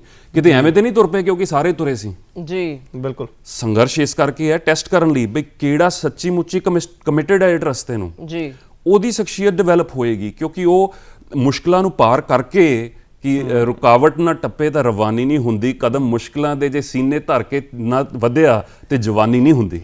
ਇਹ ਉਹ ਕਵਿਤਾ ਦੀ ਲਾਈਨਾਂ ਹੈਗੀਆਂ ਨੇ, ਰਾਈਆ ਤੋਂ ਰੁਕਣਾ ਦੀਪਕ ਜਤੋਈ ਦੀਆਂ, ਕਿ ਜੋ ਇਨਸਾਨ ਅੱਗੇ ਵੱਧਦਾ ਜੇ ਰੁਕਾਵਟ ਨਾ ਟੱਪੇ ਤਾਂ ਰਵਾਨੀ ਨਹੀਂ ਹੁੰਦੀ ਪਾਣੀ ਦੇ ਵਿੱਚ, ਤੇ ਕਦਮ ਜੇ ਮੁਸ਼ਕਲਾਂ ਦੇ ਸੀਨੇ ਤੇ ਧਰ ਕੇ ਅੱਗੇ ਨਾ ਵਧਿਆ ਤੇ ਜਵਾਨੀ ਨਹੀਂ ਹੁੰਦੀ। ਤਾਂ ਇਸ ਕਰਕੇ ਸੰਘਰਸ਼ ਸਾਨੂੰ ਚੈੱਕ ਕਰਦਾ। ਸਾਨੂੰ ਤਾਂ ਸ਼ੁਕਰਗੁਜ਼ਾਰ ਹੋਣਾ ਚਾਹੀਦਾ ਜਿਹਦੀ ਜ਼ਿੰਦਗੀ ਸੰਘਰਸ਼, ਜਿਹਦੀ ਜ਼ਿੰਦਗੀ ਸੰਘਰਸ਼ ਨਹੀਂ, ਉਹਨੂੰ ਡਿਪਰੈਸ਼ਨ ਪਹਿਲੇ ਆਣਾ, ਉਹਨੂੰ ਨੈਗੇਟਿਵਿਟੀ ਪਹਿਲੇ ਆਣੀ ਹੈ। ਕਿਉਂਕਿ ਦੁਨੀਆ ਦਾ ਸਭ ਤੋਂ ਵੱਡਾ ਕੰਪਿਊਟਰ ਉਹਦਾ ਜਿਹੜਾ ਉਹ ਫ੍ਰੀ ਬੈਠਾ, ਬਿਲਕੁਲ ਉਹ ਵਿਹਲਾ ਬੈਠਾ, ਤੇ ਜਦੋਂ ਵਿਹਲਾ ਤੇ ਨੈਗੇਟਿਵਿਟੀ ਉਹਨੇ ਪੁੱਠੇ ਬੰਨੇ, ਉਹਨੇ ਨੈਗੇਟਿਵ ਲੱਭਣਾ, ਉਹਨੇ ਨੁਕਸ ਲੱਭਣਾ ਹਰ ਇੱਕ ਚੀਜ਼। ਯਾਰ ਆ ਨਹੀਂ ਮਿਲਿਆ, ਉਹ ਨਹੀਂ ਮਿਲਿਆ, ਹਾਂਜੀ ਫਲਾਣੇ ਕੋ ਉਹ ਹੈ, ਉਹਦੇ ਕੋ ਉਹ ਹੈ। ਤੇ ਇਹ ਕੰਪਿਊਟਰ ਵਿਹਲਾ ਨਾ ਬੈਠੇ, ਜਿਹੜਾ ਇਹ ਸੋਚ ਦਾ ਕੰਪਿਊਟਰ ਆ। ਇਸ ਕਰਕੇ ਸਾਨੂੰ ਮਿਸ਼ਨ ਚਾਹੀਦਾ। ਤਾਂ ਹੀ ਕਹਿੰਦੇ ਨੇ ਵੀ ਇਹਨਾਂ ਤੂਫਾਨਾਂ ਨੂੰ ਕਹੋ ਵੱਧ ਕੇ ਆਉਣ, ਮੈਂ ਕਿਸ਼ਤੀ ਕਿਨਾਰੇ ਲਗਾ ਕੇ ਹਟਾਂਗਾ। ਤੇ ਦੂਸਰੇ ਨੰਬਰ ਤੇ ਗੱਲ ਆਉਂਦੀ ਹੈ ਸਹਿਨਸ਼ੀਲਤਾ ਦੀ। ਜੇ ਅੱਜ ਦੀ ਨੌਜਵਾਨ ਪੀੜ੍ਹੀ ਦੀ ਗੱਲ ਕਰੀਏ ਤਾਂ ਪੇਸ਼ੈਂਸ, ਜਿਹੜੀ ਕਿ ਸਹਿਨਸ਼ੀਲਤਾ ਆ, ਉਹਦੀ ਬਹੁਤ ਵੱਡੀ ਅਹਿਮੀਅਤ ਹੈ। ਪਰ ਸਾਡਾ ਜਿਹੜਾ ਸੁਭਾਅ ਹੈ ਉਹ ਬੜਾ ਕਾਲੇ ਪੈਣ ਵਾਲਾ ਹੋ ਗਿਆ ਵੀ ਆਹ ਜਿਹੜਾ ਕੰਮ ਆ ਇਹ ਬਸ ਹੋ ਜਾਏ। ਮੈਂ ਇਹਨਾਂ ਦੇ ਸਵਾਲ ਦੇ ਨਾਲ ਵੀ ਸਵਾਲ ਜੋੜਨਾ ਚਾਹੂੰਗੀ। ਦੇਖਣ ਚਾਹੁੰਦਾ ਹੈ ਮਾਂ-ਬਾਪ ਨੇ ਕੁਝ ਕਹਿ ਦਿੱਤਾ, ਘਰੋਂ ਭੱਜੋ। ਹੋਸਟਲਸ, ਸਕੂਲਸ ਦੇ ਵਿੱਚ ਦੇਖਣ ਚਾਹੁੰਦਾ ਹੈ ਸੁਸਾਈਡ, ਮਤਲਬ ਕਿ ਇੱਕ ਬੱਚਿਆਂ ਦੇ ਵੱਲੋਂ, ਵਿਦਿਆਰਥੀ ਦੇ ਵੱਲੋਂ ਸੁਸਾਈਡ ਕਰਨਾ ਬਹੁਤ ਵੱਡੀ ਗੱਲ ਹੈ। ਆਮ ਤੌਰ ਤੇ ਦੇਖਣ ਚਾਹੁੰਦਾ ਸੀ ਜਿਸ ਦਾ ਬਿਜ਼ਨਸ ਫੇਲ ਹੋ ਜਵੇ ਜਾਂ ਪੂਰੀ ਕਹਿੰਦੇ ਨਾ ਜਿਹੜਾ ਜ਼ਮੀਨ ਵੀ ਹੈ ਜੇ ਉਹਦੇ ਤੇ ਵੀ ਕੁਦਰਤੀ ਤੌਰ ਤੇ ਨੁਕਸਾਨ ਹੋ ਜਵੇ, ਅੱਗੇ ਬਜ਼ੁਰਗ ਜਿਗਰਾ ਕਰ ਲੈਂਦੇ ਹੁੰਦੇ ਸੀ ਹਨਾ ਕਿ ਕੋਈ ਨਹੀਂ ਹੋ ਜਾਊਗਾ। ਨਿੱਕੀ ਗੱਲ ਤੇ ਬੱਚਿਆਂ ਦੇ ਵੱਲੋਂ ਆਤਮ ਹੱਤਿਆ ਕਰ ਲੈਣਾ, ਘਰੋਂ ਭੱਜ ਜਾਣਾ, ਟੀਚਰ ਨੇ ਕੁਝ ਕਹਿ ਦਿੱਤਾ ਤੇ ਟੀਚਰ ਦੇ ਖਿਲਾਫ ਵੀ ਰੋਸ ਪ੍ਰਗਟ ਕਰਨ ਦੇ ਲਈ ਕੁਝ ਗਲਤ ਢੰਗ ਤੇ ਤਰੀਕੇ ਅਪਣਾ ਲੈਣੇ, ਇਹ ਬਹੁਤ ਦੇਖਣ ਨੂੰ ਮਿਲ ਰਿਹਾ। ਅਨਮੋਲ ਦੀ ਕਹਾਣੀ ਕਹਿੰਦੇ ਇੱਕ ਵਾਰੀ ਬੜਾ ਅਮੀਰ ਬੰਦਾ ਸੀ ਤੇ ਉਹਨੂੰ ਆਪਣਾ ਉਹਦਾ ਇੱਕੋ ਇੱਕ ਲਾਡਲਾ ਪੁੱਤਰ ਸੀ ਜੀ। ਉਹਨੂੰ ਬੜਾ ਹੀ ਚਿੰਤਾ ਸੀ ਆਪਣੇ ਮੁੰਡੇ ਦੀ ਕਿ ਬਈ ਇਹ ਕਿੱਦਾਂ, ਮਤਲਬ ਉਹਦੇ ਉੱਤੇ ਜਿੱਦਾਂ ਪਿਓ ਚਾਹੁੰਦਾ ਸੀ ਉਦਾਂ ਨਹੀਂ ਸੀ ਬਣ ਰਿਹਾ। ਤੇ ਉਹ ਕਹਿੰਦਾ ਯਾਰ ਇਹਨੂੰ ਮੈਨੂੰ ਪਤਾ ਨਹੀਂ ਮੈਂ ਕਿੰਨਾ ਚਿਰ ਆਪ ਹੈਗਾ, ਮੈਂ ਇਹਨੂੰ ਤਗੜਾ ਬਣਾਵਾਂ, ਮੈਂ ਸਿਖਾਵਾਂ, ਜਿੱਦਾਂ ਤੁਸੀਂ ਇਹਦੀ ਬਰਦਾਸ਼ਤ ਸ਼ਕਤੀ ਵਧਾਵਾਂ। ਤੇ ਉਹਨੇ ਕਿਹਾ ਕਿ ਤੈਨੂੰ ਨਾ ਅੱਜ ਤੋਂ ਪੈਸੇ ਮਿਲਣੇ ਬੰਦ ਆ ਤੇ ਤੂੰ ਆਪ ਪੈਸੇ ਕਮਾ ਕੇ ਲਿਆਣੇ ਆ, ਜਿੱਦਾਂ ਕਰ। ਬੜੇ ਪੁਰਾਣੇ ਸਮੇਂ ਦੀ ਗੱਲ ਹੈ। ਉਹਨੇ ਆਪਣੇ ਜਿੰਨੇ ਜਾਣ ਪਛਾਣ ਵਾਲੇ ਸੀ ਸਾਰਿਆਂ ਨੂੰ ਕਹਿਤਾ ਵੀ ਜੇ ਤੁਹਾਡੇ ਕੋਲ ਆਇਆ ਇਹਨੂੰ ਕੰਮ ਨਾ ਦਿਓ ਤੇ ਜਾਂ ਇਹਨੂੰ ਇਦਾਂ ਨਾ ਪੈਸੇ ਦਿਓ, ਇਹ ਕੰਮ ਕਰੇਗਾ ਇਹਨੂੰ ਪੈਸੇ ਦਿਓ। ਪਰ ਪਹਿਲੇ ਦਿਨ ਗਿਆ ਤੇ ਉਹਨੇ ਮਾਤਾ ਜੀ ਨਾਲ ਕੋਈ ਰਿਕੁਐਸਟ ਕਰਕੇ ਕਿਤੋਂ, ਤੇ ਉਸ ਸਮੇਂ ਸਿੱਕਾ ਜੋ ਹੁੰਦਾ ਸੀਗਾ, ਸਿੱਕਾ ਉਹਦੇ ਮੰਮੀ ਜੀ ਨੇ ਦੇ ਦਿੱਤਾ, ਲੈ ਵੀ ਪੁੱਤਰ ਲੈ ਜਾ। ਤੇ ਸ਼ਾਮ ਨੂੰ ਪੁੱਛਦਾ, ਕਹਿੰਦਾ ਵੀ ਪਿਓ ਪੁੱਛਦਾ ਕਿ ਬੇਟਾ ਕਮਾ ਲਿਆ ਪੈਸੇ? ਕਹਿੰਦਾ ਹਾਂਜੀ ਦੇਖੋ ਡੈਡੀ ਆ ਮੈਂ ਕਮਾ ਕੇ ਲਿਆ ਪੈਸੇ। ਕਹਿੰਦਾ ਆ ਪੁੱਤਰ ਸੈਰ ਕਰਨ ਚੱਲੀਏ। ਤੇ ਸੈਰ ਕਰਦੇ ਉਹਨੂੰ ਖੂਹ ਵੱਲ ਲੈ ਜਾਂਦਾ। ਕਹਿੰਦਾ ਆਪ ਕਮਾਏ ਸੀ? ਕਹਿੰਦਾ ਬਿਲਕੁਲ ਆਪ ਕਮਾਏ ਸੀ। ਕਹਿੰਦਾ ਸੁੱਟ ਦੇ ਖੂਹ 'ਚ। ਉਹਨੇ ਸੁੱਟਦੇ ਫਟਾਫਟ, ਠੀਕ ਹੈ ਜੀ। ਅਗਲੇ ਦਿਨ ਫੇਰ ਉਹਨੂੰ ਪਤਾ ਲੱਗ ਗਿਆ ਵੀ ਇਹਨੇ ਆਪ ਨਹੀਂ ਸੀ ਕਮਾਏ, ਪਿਓ ਤਜਰਬੇ ਵਾਲਾ ਸੀਗਾ, ਉਹਨੂੰ ਪਤਾ ਲੱਗ ਗਿਆ ਵੀ ਇਹਨੇ ਆਪ ਨਹੀਂ ਕਮਾਏ। ਉਹ ਕਹਿੰਦਾ ਵੀ ਅੱਜ ਫੇਰ ਤੂੰ ਜਾਣਾ, ਫੇਰ ਕਮਾ ਕੇ ਲਿਆਣੇ ਆ। ਤੇ ਐਤਕੀ ਉਹ ਆਪਣੀ ਭੈਣ ਕੋਲ ਚਲਾ ਗਿਆ, ਭੈਣ ਨੇ ਫੇਰ ਕੋਈ ਚਾਂਦੀ ਦੀ ਕੋਈ ਅਸ਼ਰਫੀ ਦੇਤੀ ਤੇ ਫੇਰ ਆ ਕੇ ਕਹਿੰਦਾ ਆਪ ਕਮਾਏ ਬੇਟਾ? ਉਹ ਸ਼ਾਮ ਨੂੰ ਆ ਸੈਰ ਕਰਨ ਚੱਲੀਏ, ਸੈਰ ਕਰਨ ਫਿਰ ਖੂਹ ਤੇ ਲੈ ਕੇ ਜਾਂਦਾ, ਕਹਿੰਦਾ ਇਹ ਸੁੱਟ ਦੇ ਵਿੱਚ, ਸੁੱਟ ਤੇ ਬੜੇ ਆਰਾਮ ਨਾਲ। ਇਦਾਂ ਕਰਦੇ ਕਰਾਂਦੇ 3-4 ਦਿਨ ਚੱਲਦੇ ਗਏ। ਉਹਦੇ ਕੋਲ ਨਾ ਹੌਲੀ ਹੌਲੀ ਸਾਰੇ ਰਿਲੇਟਿਵਸ ਨੂੰ ਉਹਨੇ ਮਨਾ ਕਰਤਾ ਵੀ ਇਹਨੂੰ ਪੈਸੇ ਨਹੀਂ ਦੇਣੇ। ਇੱਕ ਦਿਨ ਉਹਨੂੰ ਮਜ਼ਦੂਰੀ ਕਰਨੀ ਪਈ ਆਪ, ਕਿਤੇ ਕੁਝ ਮਹਿਲ ਬੰਦਾ ਸੀਗਾ ਉੱਥੇ, ਉਹ ਲੇਬਰ ਦੇ ਤੌਰ ਤੇ ਕੰਮ ਕੀਤਾ। ਉਹਨੂੰ ਸ਼ਾਮ ਨੂੰ ਇੱਕ ਦਮੜੀ ਮਿਲੀ ਤੇ ਉਹ ਦਮੜੀ ਲੈ ਕੇ ਤੇ ਬੜਾ ਖੁਸ਼ ਚਿਹਰੇ ਤੇ ਮੁਸਕਾਨ ਪਿਓ ਨੂੰ ਪਹਿਲੇ ਹੀ ਪਤਾ ਲੱਗਿਆ ਵੀ ਅੱਜ ਆਪ ਕਮਾਏ ਲੱਗਦੇ ਆ। ਤੇ ਉਹ ਲੈ ਕੇ ਕਹਿੰਦਾ ਪਾਪਾ ਅੱਜ ਮੈਂ ਆਪ ਕਮਾਏ ਨੇ। ਕਹਿੰਦਾ ਸੱਚੀ, ਆ ਸੈਰ ਕਰਨ ਚੱਲੀਏ। ਤੇ ਸੈਰ ਕਰਦੇ ਕਰਦੇ ਖੂਹ ਦੇ ਕੋਲ ਲੈ ਜਾਂਦਾ, ਕਹਿੰਦਾ ਉਹਦੇ ਕੋਲ ਫੜ ਕੇ ਸੁੱਟਣ ਲੱਗਦਾ। ਕਹਿੰਦਾ ਕੀ ਕਰਦੇ ਪਏ ਤੁਸੀਂ, ਤੁਹਾਨੂੰ ਪਤਾ ਮੈਨੂੰ ਕਿੰਨੀ ਮਿਹਨਤ ਮੁਸ਼ੱਦਤ ਲੱਗੀ ਆ ਦਮੜੀ ਕਮਾਉਣ ਲਈ। ਕਹਿੰਦਾ ਕਾਕਾ ਮੈਨੂੰ ਅੱਜ ਪਤਾ ਲੱਗ ਗਿਆ ਕਿ ਹੁਣ ਤੂੰ ਫੇਲ ਨਹੀਂ ਹੁੰਦਾ ਜ਼ਿੰਦਗੀ 'ਚ, ਹੁਣ ਤੂੰ ਆਪਣੇ ਪੈਰਾਂ ਤੇ ਖੜਾ ਹੋ ਗਿਆ। ਜੀ ਤੁਸੀਂ ਗੱਲ ਕੀਤੀ ਸਹਿਨਸ਼ੀਲਤਾ ਦੀ, ਸਹਿਨਸ਼ੀਲਤਾ ਤਾਂ ਘਟੀ ਹੈ, ਇਹ ਸਾਡਾ ਕਸੂਰ ਆ, ਪੇਰੈਂਟਸ ਦਾ, ਟੀਚਰਸ ਦਾ। ਅਸੀਂ ਜਦੋਂ ਪੱਕੀ ਪਕਾਈ ਖੀਰ ਆਪਣੇ ਬੱਚਿਆਂ ਦੇ ਅੱਗੇ ਬਹੁਤ ਉਹਦੀ ਜ਼ਰੂਰਤ ਤੋਂ ਜ਼ਿਆਦਾ ਉਹਦੇ ਸਮੇਂ ਤੋਂ ਪਹਿਲਾਂ ਅੱਗੇ ਪਰੋਸ ਦਿੰਦੇ ਆ, ਉਹਨੂੰ ਵੈਲਿਊ, ਉਹਨੂੰ ਪਤਾ ਨਹੀਂ ਲੱਗਦਾ ਇਹ ਚੀਜ਼ ਕਿੱਦਾਂ ਹਾਸਲ ਹੋਈ ਹੈ ਜੀ। ਤੇ ਇਸ ਕਰਕੇ ਉਹਨੂੰ ਇਹ ਭਰਮ ਹੈ, ਵਹਿਮ ਉਹਦੇ ਮਾਈਂਡ 'ਚ ਪੈ ਜਾਂਦਾ। ਮੈਂ ਜਦੋਂ ਬਾਹਰਲੀ ਦੁਨੀਆ 'ਚ ਗਿਆ ਤੇ ਤਾਂ ਵੀ ਸਾਰਾ ਕੁਝ ਮੇਰੇ ਅਕੋਰਡਿੰਗ ਹੀ ਚੱਲੇਗਾ। ਹੁਣ ਮੈਂ ਕਾਲਜ ਤੋਂ ਬਾਅਦ ਨੌਕਰੀ ਤੇ ਗਿਆ, ਲੈ ਵੀ ਨੌਕਰੀ ਤੇ ਗਿਆ ਤੇ ਸਾਰੇ ਮੇਰੇ ਆਲੇ ਦੁਆਲੇ ਘੁੰਮਣਗੇ। ਕਿਉਂ? ਘਰੇ ਵੀ ਮੇਰੇ ਆਲੇ ਦੁਆਲੇ ਘੁੰਮਦੇ ਸੀ, ਕਲਾਸ 'ਚ ਵੀ ਮੇਰੇ ਆਲੇ ਦੁਆਲੇ ਘੁੰਮਦੇ ਸੀ, ਮੋਨੀਟਰ ਸੀਗਾ ਜਾਂ ਹੁਣ ਅੱਜ ਕੱਲ ਬੜੀਆਂ ਸਖਤ ਹਦਾਇਤਾਂ ਨੇ ਟੀਚਰਸ ਨੂੰ ਵੀ ਬੜੇ ਪਿਆਰ ਨਾਲ ਤੁਸੀਂ ਬੱਚਿਆਂ ਨਾਲ ਪੇਸ਼ ਆਣਾ, ਥੋੜਾ ਗੁੱਸਾ ਵੀ, ਥੋੜਾ ਡਿਸਪਲਿਨ ਵੀ ਸਾਡੇ ਕੰਮ ਤਾਂ ਹੀ ਆਇਆ ਨਾ। ਤੁਹਾਡੀ ਗੱਲ ਮੈਨੂੰ ਰੋਕਣੀ ਪੈਣੀ ਹੈ। ਪ੍ਰੋਗਰਾਮ ਦਾ ਨਾਮ ਆ ਗੱਲਾਂ ਤੇ ਗੀਤ, ਤੇ ਪ੍ਰੋਗਰਾਮ 'ਚ ਪਹਿਲਾਂ ਆਪਾਂ ਗੀਤ ਸ਼ਾਮਿਲ ਕਰ ਲੈਂਦੇ ਆ, ਬਾਕੀ ਗੱਲਾਂ ਇਸੇ ਤਰੀਕੇ ਨਾਲ ਚੱਲਦੀਆਂ ਰਹਿਣਗੀਆਂ।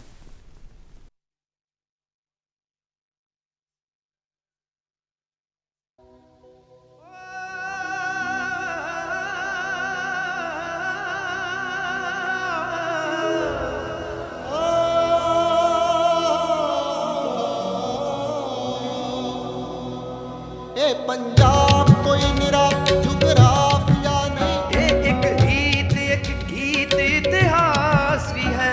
बारिशियां ते सूफियां सिरजे आए, ये एक फलसफा सोच एहसास भी है। चखड़ा तूफाना चो लंघे आए, एदा मुखड़ा कुछ उदास भी है। एक दिन शान इसदी सूरज वांग चमकू, मेरी आस भी है, अरदास भी है।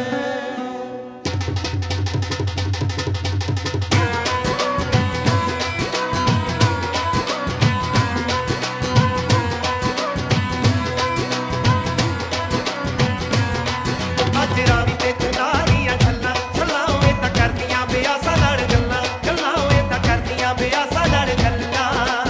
ਇਸ ਬੰਨੇ ਉਸ ਬੰਨੇ ਅੱਜ ਸਾਰਾ ਲੱਗ ਮੰਨੇ, ਹੱਟੀ ਪੱਟੀ ਦਰਵਾਜ਼ੇ ਫੇਟੀ ਕੁੰਡੀ ਬੰਨੇ ਬੰਨੇ, ਸਤਲੁਜ ਤੋਂ ਲੈ ਜੇਲਮ ਟੀਕਣ, ਜੇਲਮ ਤੋਂ ਲੈ ਸਤਲੁਜ ਟੀਕਣ। ਤੇਰੀ ਝਾਂਜਰ ਛਣ ਕੇ ਤੂੰ ਰਾਣੀ ਪੰਜ ਦਰਿਆਵਾਂ ਦੀ ਕਿਉਂ ਰਹੇ ਤੂੰ ਬੋਲੀ ਬਣ ਕੇ, ਤੂੰ ਬੋਲੀ ਪੰਜ ਦਰਿਆਵਾਂ ਦੀ ਕਿਉਂ ਰਹੇ ਤੂੰ ਬੋਲੀ ਬਣ ਕੇ। ਅੱਜ ਰਾਵੀ ਤੇ ਚਨਾਰੀਆਂ ਛੱਲਾਂ ਛੱਲਾਂ ਓਏ ਤਾਂ ਕਰਦੀਆਂ ਬਿਆਸਾਂ ਨਾਲ ਗੱਲਾਂ ਗੱਲਾਂ ਓਏ ਤਾਂ ਕਰਦੀਆਂ ਬਿਆਸਾਂ ਨਾਲ ਗੱਲਾਂ।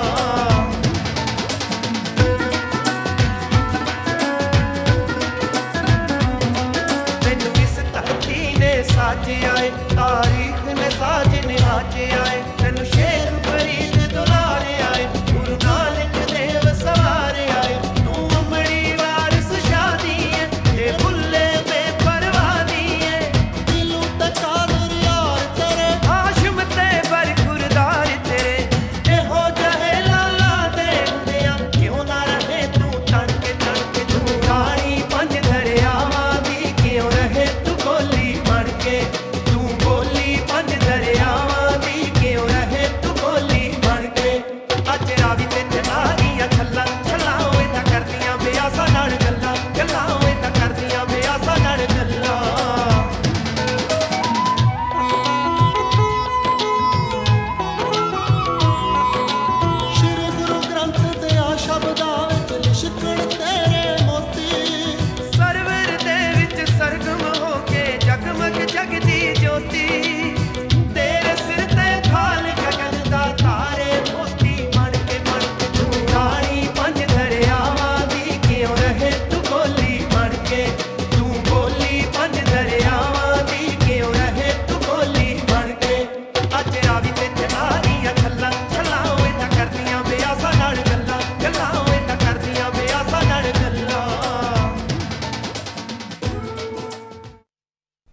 ਜੀ ਮੁੜ ਤੋਂ ਸਵਾਗਤ ਕਰਦੇ ਹਾਂ ਪ੍ਰੋਗਰਾਮ ਗੱਲਾਂ ਤੇ ਗੀਤ ਦੇ ਵਿੱਚ। ਸਕਾਰਾਤਮਕ ਸੋਚ ਦੇ ਉੱਤੇ ਅਸੀਂ ਗੱਲਬਾਤ ਕਰ ਰਹੇ ਹਾਂ ਸਿਮਰਜੀਤ ਸਿੰਘ ਜੀ ਦੇ ਨਾਲ।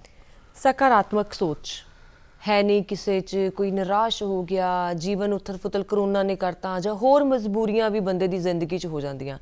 ਸਵਾਲ ਇਹ ਪੈਦਾ ਹੁੰਦਾ ਹੈ, ਸਕਾਰਾਤਮਕ ਸੋਚ ਨੂੰ ਜੇ ਬਣਾਉਣਾ ਹੋਵੇ ਤਾਂ ਬਣਾਈ ਕਿਵੇਂ ਜਾਵੇ? ਸਭ ਤੋਂ ਪਹਿਲੀ ਗੱਲ ਇਹ ਕਿ ਇਹਦੇ ਬਿਨਾ ਇਨਸਾਨ ਇੱਕ ਜ਼ਿੰਦਾ ਲਾਸ਼ ਬਣ ਸਕਦਾ, ਕਿਉਂਕਿ ਦੁਹਰਾ ਦੇ ਉਹਦੇ ਰੈਪੀਟੀਸ਼ਨ ਦੇ ਵਿੱਚ ਅਸੀਂ ਫਸ ਜਾਂਦੇ ਹਾਂ, ਚਾਹੇ ਜੌਬਸ ਦੀ ਆ, ਚਾਹੇ ਉਹ ਐਜੂਕੇਸ਼ਨ ਦੀ ਆ। ਤੇ ਜਦ ਤੱਕ ਸਾਡੇ ਮਨ 'ਚ ਕਿਤੇ ਇਹ ਵਿਸ਼ਵਾਸ ਨਾ ਹੋਏ ਕਿਸੇ ਕੋਨੇ ਵਿੱਚ ਕਿ ਮੇਰਾ ਆਉਣ ਵਾਲਾ ਕੱਲ ਅੱਜ ਤੋਂ ਬਿਹਤਰ ਹੋ ਸਕਦਾ ਜੀ, ਜੇ ਮੈਂ ਉਹਦੇ ਲਈ ਐਫਰਟ ਕਰਾਂ, ਉਹ ਹੋ ਸਕਦਾ। ਤੇ ਮੇਰੇ ਦੇਸ਼ ਦਾ ਭਵਿੱਖ ਅੱਜ ਤੋਂ ਬੈਟਰ ਹੋ ਸਕਦਾ, ਮੇਰੇ ਸਮਾਜ ਦਾ ਭਵਿੱਖ ਅੱਜ ਤੋਂ ਬੈਟਰ ਹੋ ਸਕਦਾ, ਜੋ ਮੈਂ ਕੀਤਾ ਮੈਂ ਆਪਣੇ ਕੰਮ 'ਚ ਮੈਂ ਪਰਫਾਰਮੈਂਸ ਉਹ ਅੱਜ ਤੋਂ ਬੈਟਰ ਹੋ ਸਕਦੀ ਆ। ਜਦੋਂ ਇਹ ਫਾਊਂਡਿੰਗ ਬਿਲੀਫ ਮਨ ਦੇ ਵਿੱਚ ਇਹ ਆਸ਼ਾ ਹੋਏ ਤੇ ਫਿਰ ਇੱਕ ਜ਼ਿੰਦਗੀ ਜੀਣ ਦੀ ਉਮੰਗ ਹੋਰ ਹੋ ਜਾਂਦੀ ਹੈ। ਬਿਲਕੁਲ। ਹੁਣ ਸਵਾਲ ਦੂਸਰਾ ਆਇਆ, ਇਹਨੂੰ ਕਿੱਦਾਂ ਕਲਟੀਵੇਟ ਕੀਤਾ ਜਾਏ। ਜੇ ਇਹ ਕੰਪਿਊਟਰ ਦੀ ਮੈਂ ਗੱਲ ਕੀਤੀ, ਸਭ ਤੋਂ ਸ਼ਕਤੀਸ਼ਾਲੀ ਕੰਪਿਊਟਰ, ਇਹਨੂੰ ਫ੍ਰੀ ਛੱਡੋਗੇ, ਇਹਨੇ ਡਿਫਾਲਟ ਦੇ ਆਪਣੀ ਜਿਹੜੀ ਨੈਚੁਰਲ ਪ੍ਰੋਗਰਾਮਿੰਗ ਆ, ਇਹਨੇ ਨੈਗੇਟਿਵ ਵੱਲ ਲੱਭਣਾ ਵੀ ਕਿਹੜੀ ਚੀਜ਼ ਮਿਸਿੰਗ ਹੈ, ਕਿਹੜੀ ਨਹੀਂ ਹੈ। ਮੈਂ ਮਾਫੀ ਚਾਹੁੰਦੀ ਹਾਂ, ਇੱਥੇ ਗੱਲ ਤੁਹਾਡੀ ਵਿੱਚ ਹੀ ਹਮੇਸ਼ਾ ਇਹ ਨਕਾਰਾਤਮਕ ਹੀ ਕਿਉਂ ਹੁੰਦਾ ਬਿੱਲਾ ਦਿਮਾਗ? ਨਹੀਂ, ਇਹਦਾ ਨਕਾਰਾਤਮਕ ਨਹੀਂ ਹੁੰਦਾ, ਉਹ ਇਹ ਚੀਜ਼ ਲੱਭਦਾ ਕਿਹੜੀ ਚੀਜ਼ ਮਿਸਿੰਗ ਆ। ਮੈਂ ਤੁਹਾਨੂੰ ਐਗਜ਼ਾਮਪਲ ਦਿੰਦਾ ਇੱਕ ਸਾਈਕੋਲੋਜੀ ਦਾ, ਜਿਹਨੂੰ ਮਿਸਿੰਗ ਟਾਈਲ ਸਿੰਡਰੋਮ ਕਹਿੰਦੇ ਆ। ਜੀ। ਭਾਵ ਤੁਸੀਂ ਕਮਰੇ 'ਚ ਵੜੇ ਹੋ, 100 ਟਾਈਲਾਂ ਲੱਗੀਆਂ ਸੀ ਫਰਸ਼ ਤੇ, ਬੜੀਆਂ ਸੋਹਣੀਆਂ 100 ਟਾਈਲਾਂ ਲੱਗੀਆਂ ਸੀ ਜੀ। 100 ਤੁਸੀਂ ਦੇਖੀਆਂ ਬੜੇ ਵਧੀਆ, ਪਰ ਇੱਕ ਟਾਈਲ ਵਿੱਚ ਸੈਂਟਰ ਦੇ ਵਿੱਚ ਟੁੱਟੀ ਹੋਈ ਸੀ, ਮਿਸਿੰਗ ਸੀਗੀ, ਨਹੀਂ ਲੱਗੀ ਹੋਈ ਸੀ। ਜੀ। ਇਮੀਡੀਏਟਲੀ ਇਨਸਾਨ ਦਾ ਜਿਹੜਾ ਸੋਚ ਹੈ ਜਿਹੜੀ ਉਹ ਉੱਧਰ ਵੱਲ ਜਾਏਗੀ, ਯਾਰ ਇੰਨੀਆਂ ਸੋਹਣੀਆਂ 100 ਟਾਈਲਾਂ ਲੱਗੀਆਂ ਤੇ ਉਹ ਟਾਈਲ ਵਿੱਚ ਕਿਉਂ ਨਹੀਂ ਲੱਗੀ ਹੋਈ। ਹੁਣ ਜੇ ਅਸੀਂ ਉਸ ਚੀਜ਼ ਨੂੰ ਆਬਜ਼ਰਵ ਤੇ ਕਰਾਂਗੇ, ਉਹਨੂੰ ਦੇਖ ਕੇ ਪਰੇ ਨਹੀਂ ਕਰ ਸਕਦੇ, ਨਜ਼ਰ ਤੋਂ ਪਰੇ ਨਹੀਂ ਕਰ ਸਕਦੇ, ਪਰ ਕੀ ਮੈਂ ਸਾਰਾ ਟਾਈਮ ਉਹਦੇ ਬਾਰੇ ਸੋਚੀ ਜਾਊਂਗਾ? ਨਹੀਂ। ਇੱਥੇ ਮੇਰਾ ਰੋਲ ਆਉਂਦਾ ਵਿੱਚ, ਇੱਥੇ ਮੇਰੀ ਜੋ ਮੈਂਟਲ ਡਿਸਪਲਿਨ ਹੈ ਜਾਂ ਮੈਂਟਲ ਕੰਡੀਸ਼ਨਿੰਗ ਹੈ ਜਾਂ ਮੈਂਟਲ ਟ੍ਰੇਨਿੰਗ ਹੈ, ਇਹਦਾ ਰੋਲ ਆਉਂਦਾ ਕਿ ਹਾਂ ਵੀ ਕਿਸੇ ਕਾਰਨ ਹੋਣੀ ਹੈ, ਜਾਂ ਇਹਨੂੰ ਮੈਂ ਠੀਕ ਕਰਾ ਲਾਂ, ਜਾਂ ਕੌਣ ਇਹਨੂੰ ਠੀਕ ਕਰ ਸਕਦਾ। ਪਰ ਉਸ ਤੋਂ ਬਾਅਦ ਉਹਦਾ ਧਿਆਨ ਉਹ ਬਾਕੀ 99 ਟਾਈਲਸ ਤੇ ਜਾਏ। ਸੇਮ ਵੇ ਸਾਡੀ ਜ਼ਿੰਦਗੀ 'ਚ ਕਦੀ ਵੀ ਸਾਰਾ ਕੁਝ ਕੰਪਲੀਟ ਨਹੀਂ ਹੋਏਗਾ, ਕਦੀ ਨਾ ਕਦੀ ਕਿਸੇ ਨਾ ਕਿਸੇ ਚੀਜ਼ ਦੀ ਕਮੀ ਹੋਏਗੀ ਜੀ। ਤੇ ਉਹ ਕਮੀ ਨੂੰ ਮੈਂ ਨਹੀਂ ਕਹਿ ਰਿਹਾ ਨਜ਼ਰਅੰਦਾਜ਼ ਕਰ ਦਿਓ, ਉਹਨੂੰ ਦੇਖ ਕੇ ਉਹਦੇ ਸੁਧਾਰ ਵੱਲ ਲਾਓ, ਪਰ ਇੱਕ ਕਮੀ ਬਾਕੀ ਹਰ ਇੱਕ ਚੀਜ਼ ਤੇ ਹਾਵੀ ਨਾ ਹੋ ਜਾਏ।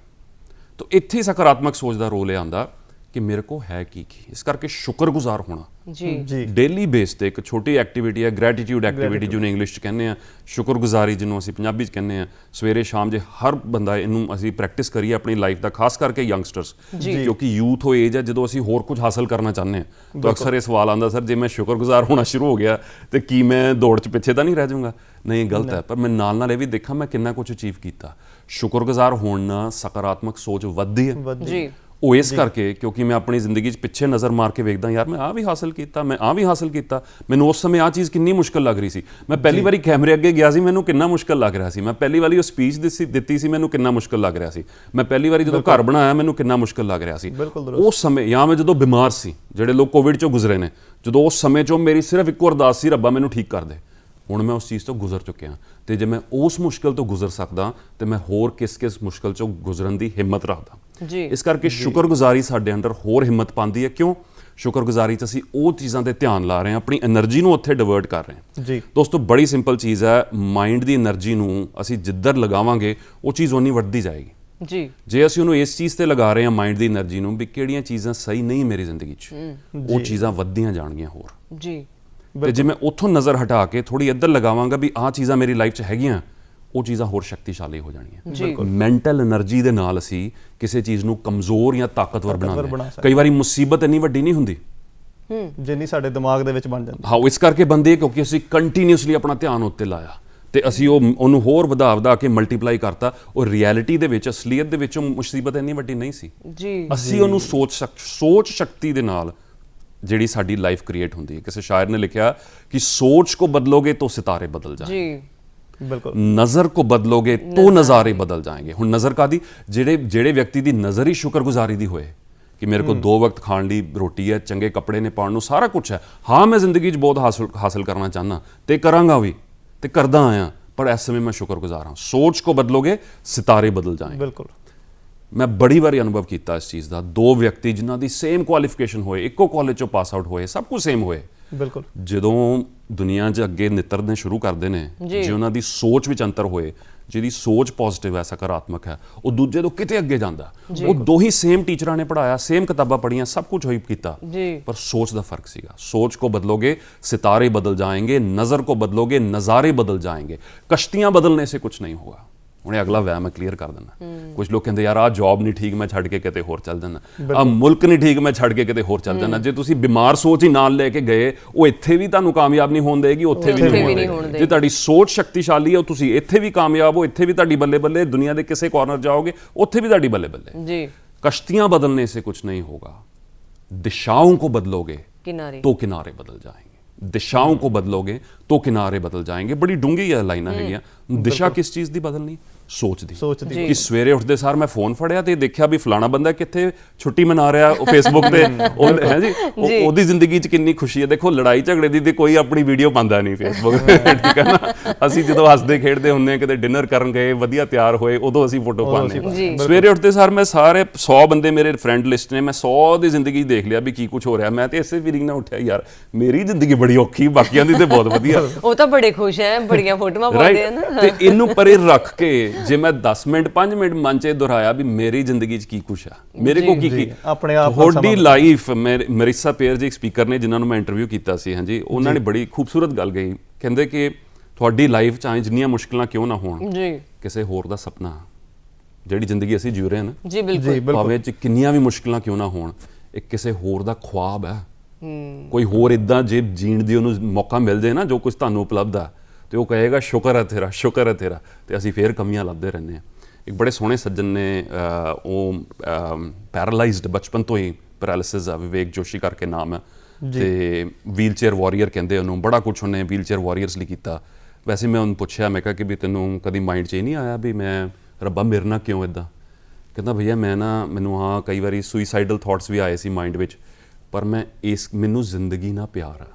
ਕਹਿੰਦਾ ਮੇਰੀ ਜ਼ਿੰਦਗੀ ਭਈਆ ਬਹੁਤ ਮੁਸ਼ਕਿਲ ਆ, ਮੈਂ ਵੀਲ ਚੇਅਰ ਤੇ ਹੀ ਰਿਹਾ ਹਮੇਸ਼ਾ, ਮੇਰੀ ਜ਼ਿੰਦਗੀ ਬਹੁਤ ਮੁਸ਼ਕਿਲ ਆ, ਪਰ ਮੈਨੂੰ ਜ਼ਿੰਦਗੀ ਨਾਲ ਪਿਆਰ ਆ, ਮੈਂ ਮੌਕਾ ਖੋਣਾ ਨਹੀਂ ਚਾਹੁੰਦਾ। ਮੈਨੂੰ ਰੱਬ ਨੇ ਕਿਸੇ ਕਾਰਨ ਭੇਜਿਆ, ਜੇ ਮੈਨੂੰ ਦੇਖ ਕੇ ਹੋਰ ਬੱਚੇ ਜਿਹੜੇ ਵੀਲ ਚੇਅਰ ਤੇ ਨੇ, ਜੇ ਉਹਨਾਂ ਨੂੰ ਊਰਜਾ ਮਿਲਦੀ ਹੈ, ਤੇ ਇਹ ਮੇਰੀ ਜ਼ਿੰਦਗੀ ਦਾ ਮਿਸ਼ਨ ਆ। ਮੈਨੂੰ ਜ਼ਿੰਦਗੀ ਨਾਲ ਪਿਆਰ ਆ, ਜ਼ਿੰਦਗੀ ਨਾਲ ਪਿਆਰ ਕਰੋ, ਜਿੰਨੀਆਂ ਵੀ ਮੁਸ਼ਕਿਲਾਂ ਹੋਣ ਪਿਆਰ ਕਰੋ।